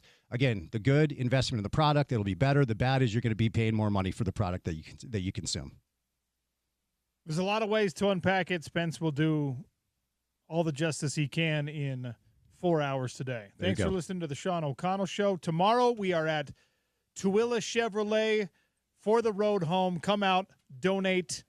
It's actually going to be me and Bryce because I got to bail out early to go to France to call some fights. I know. It's a rough life. But in all seriousness, hats, blankets, coats, boots, gloves, anything to keep families warm this winter. The Road Home and the Rocky Mountain Chevrolet dealers are teaming up. So come make your donations at Tooele Chevrolet. Say hello.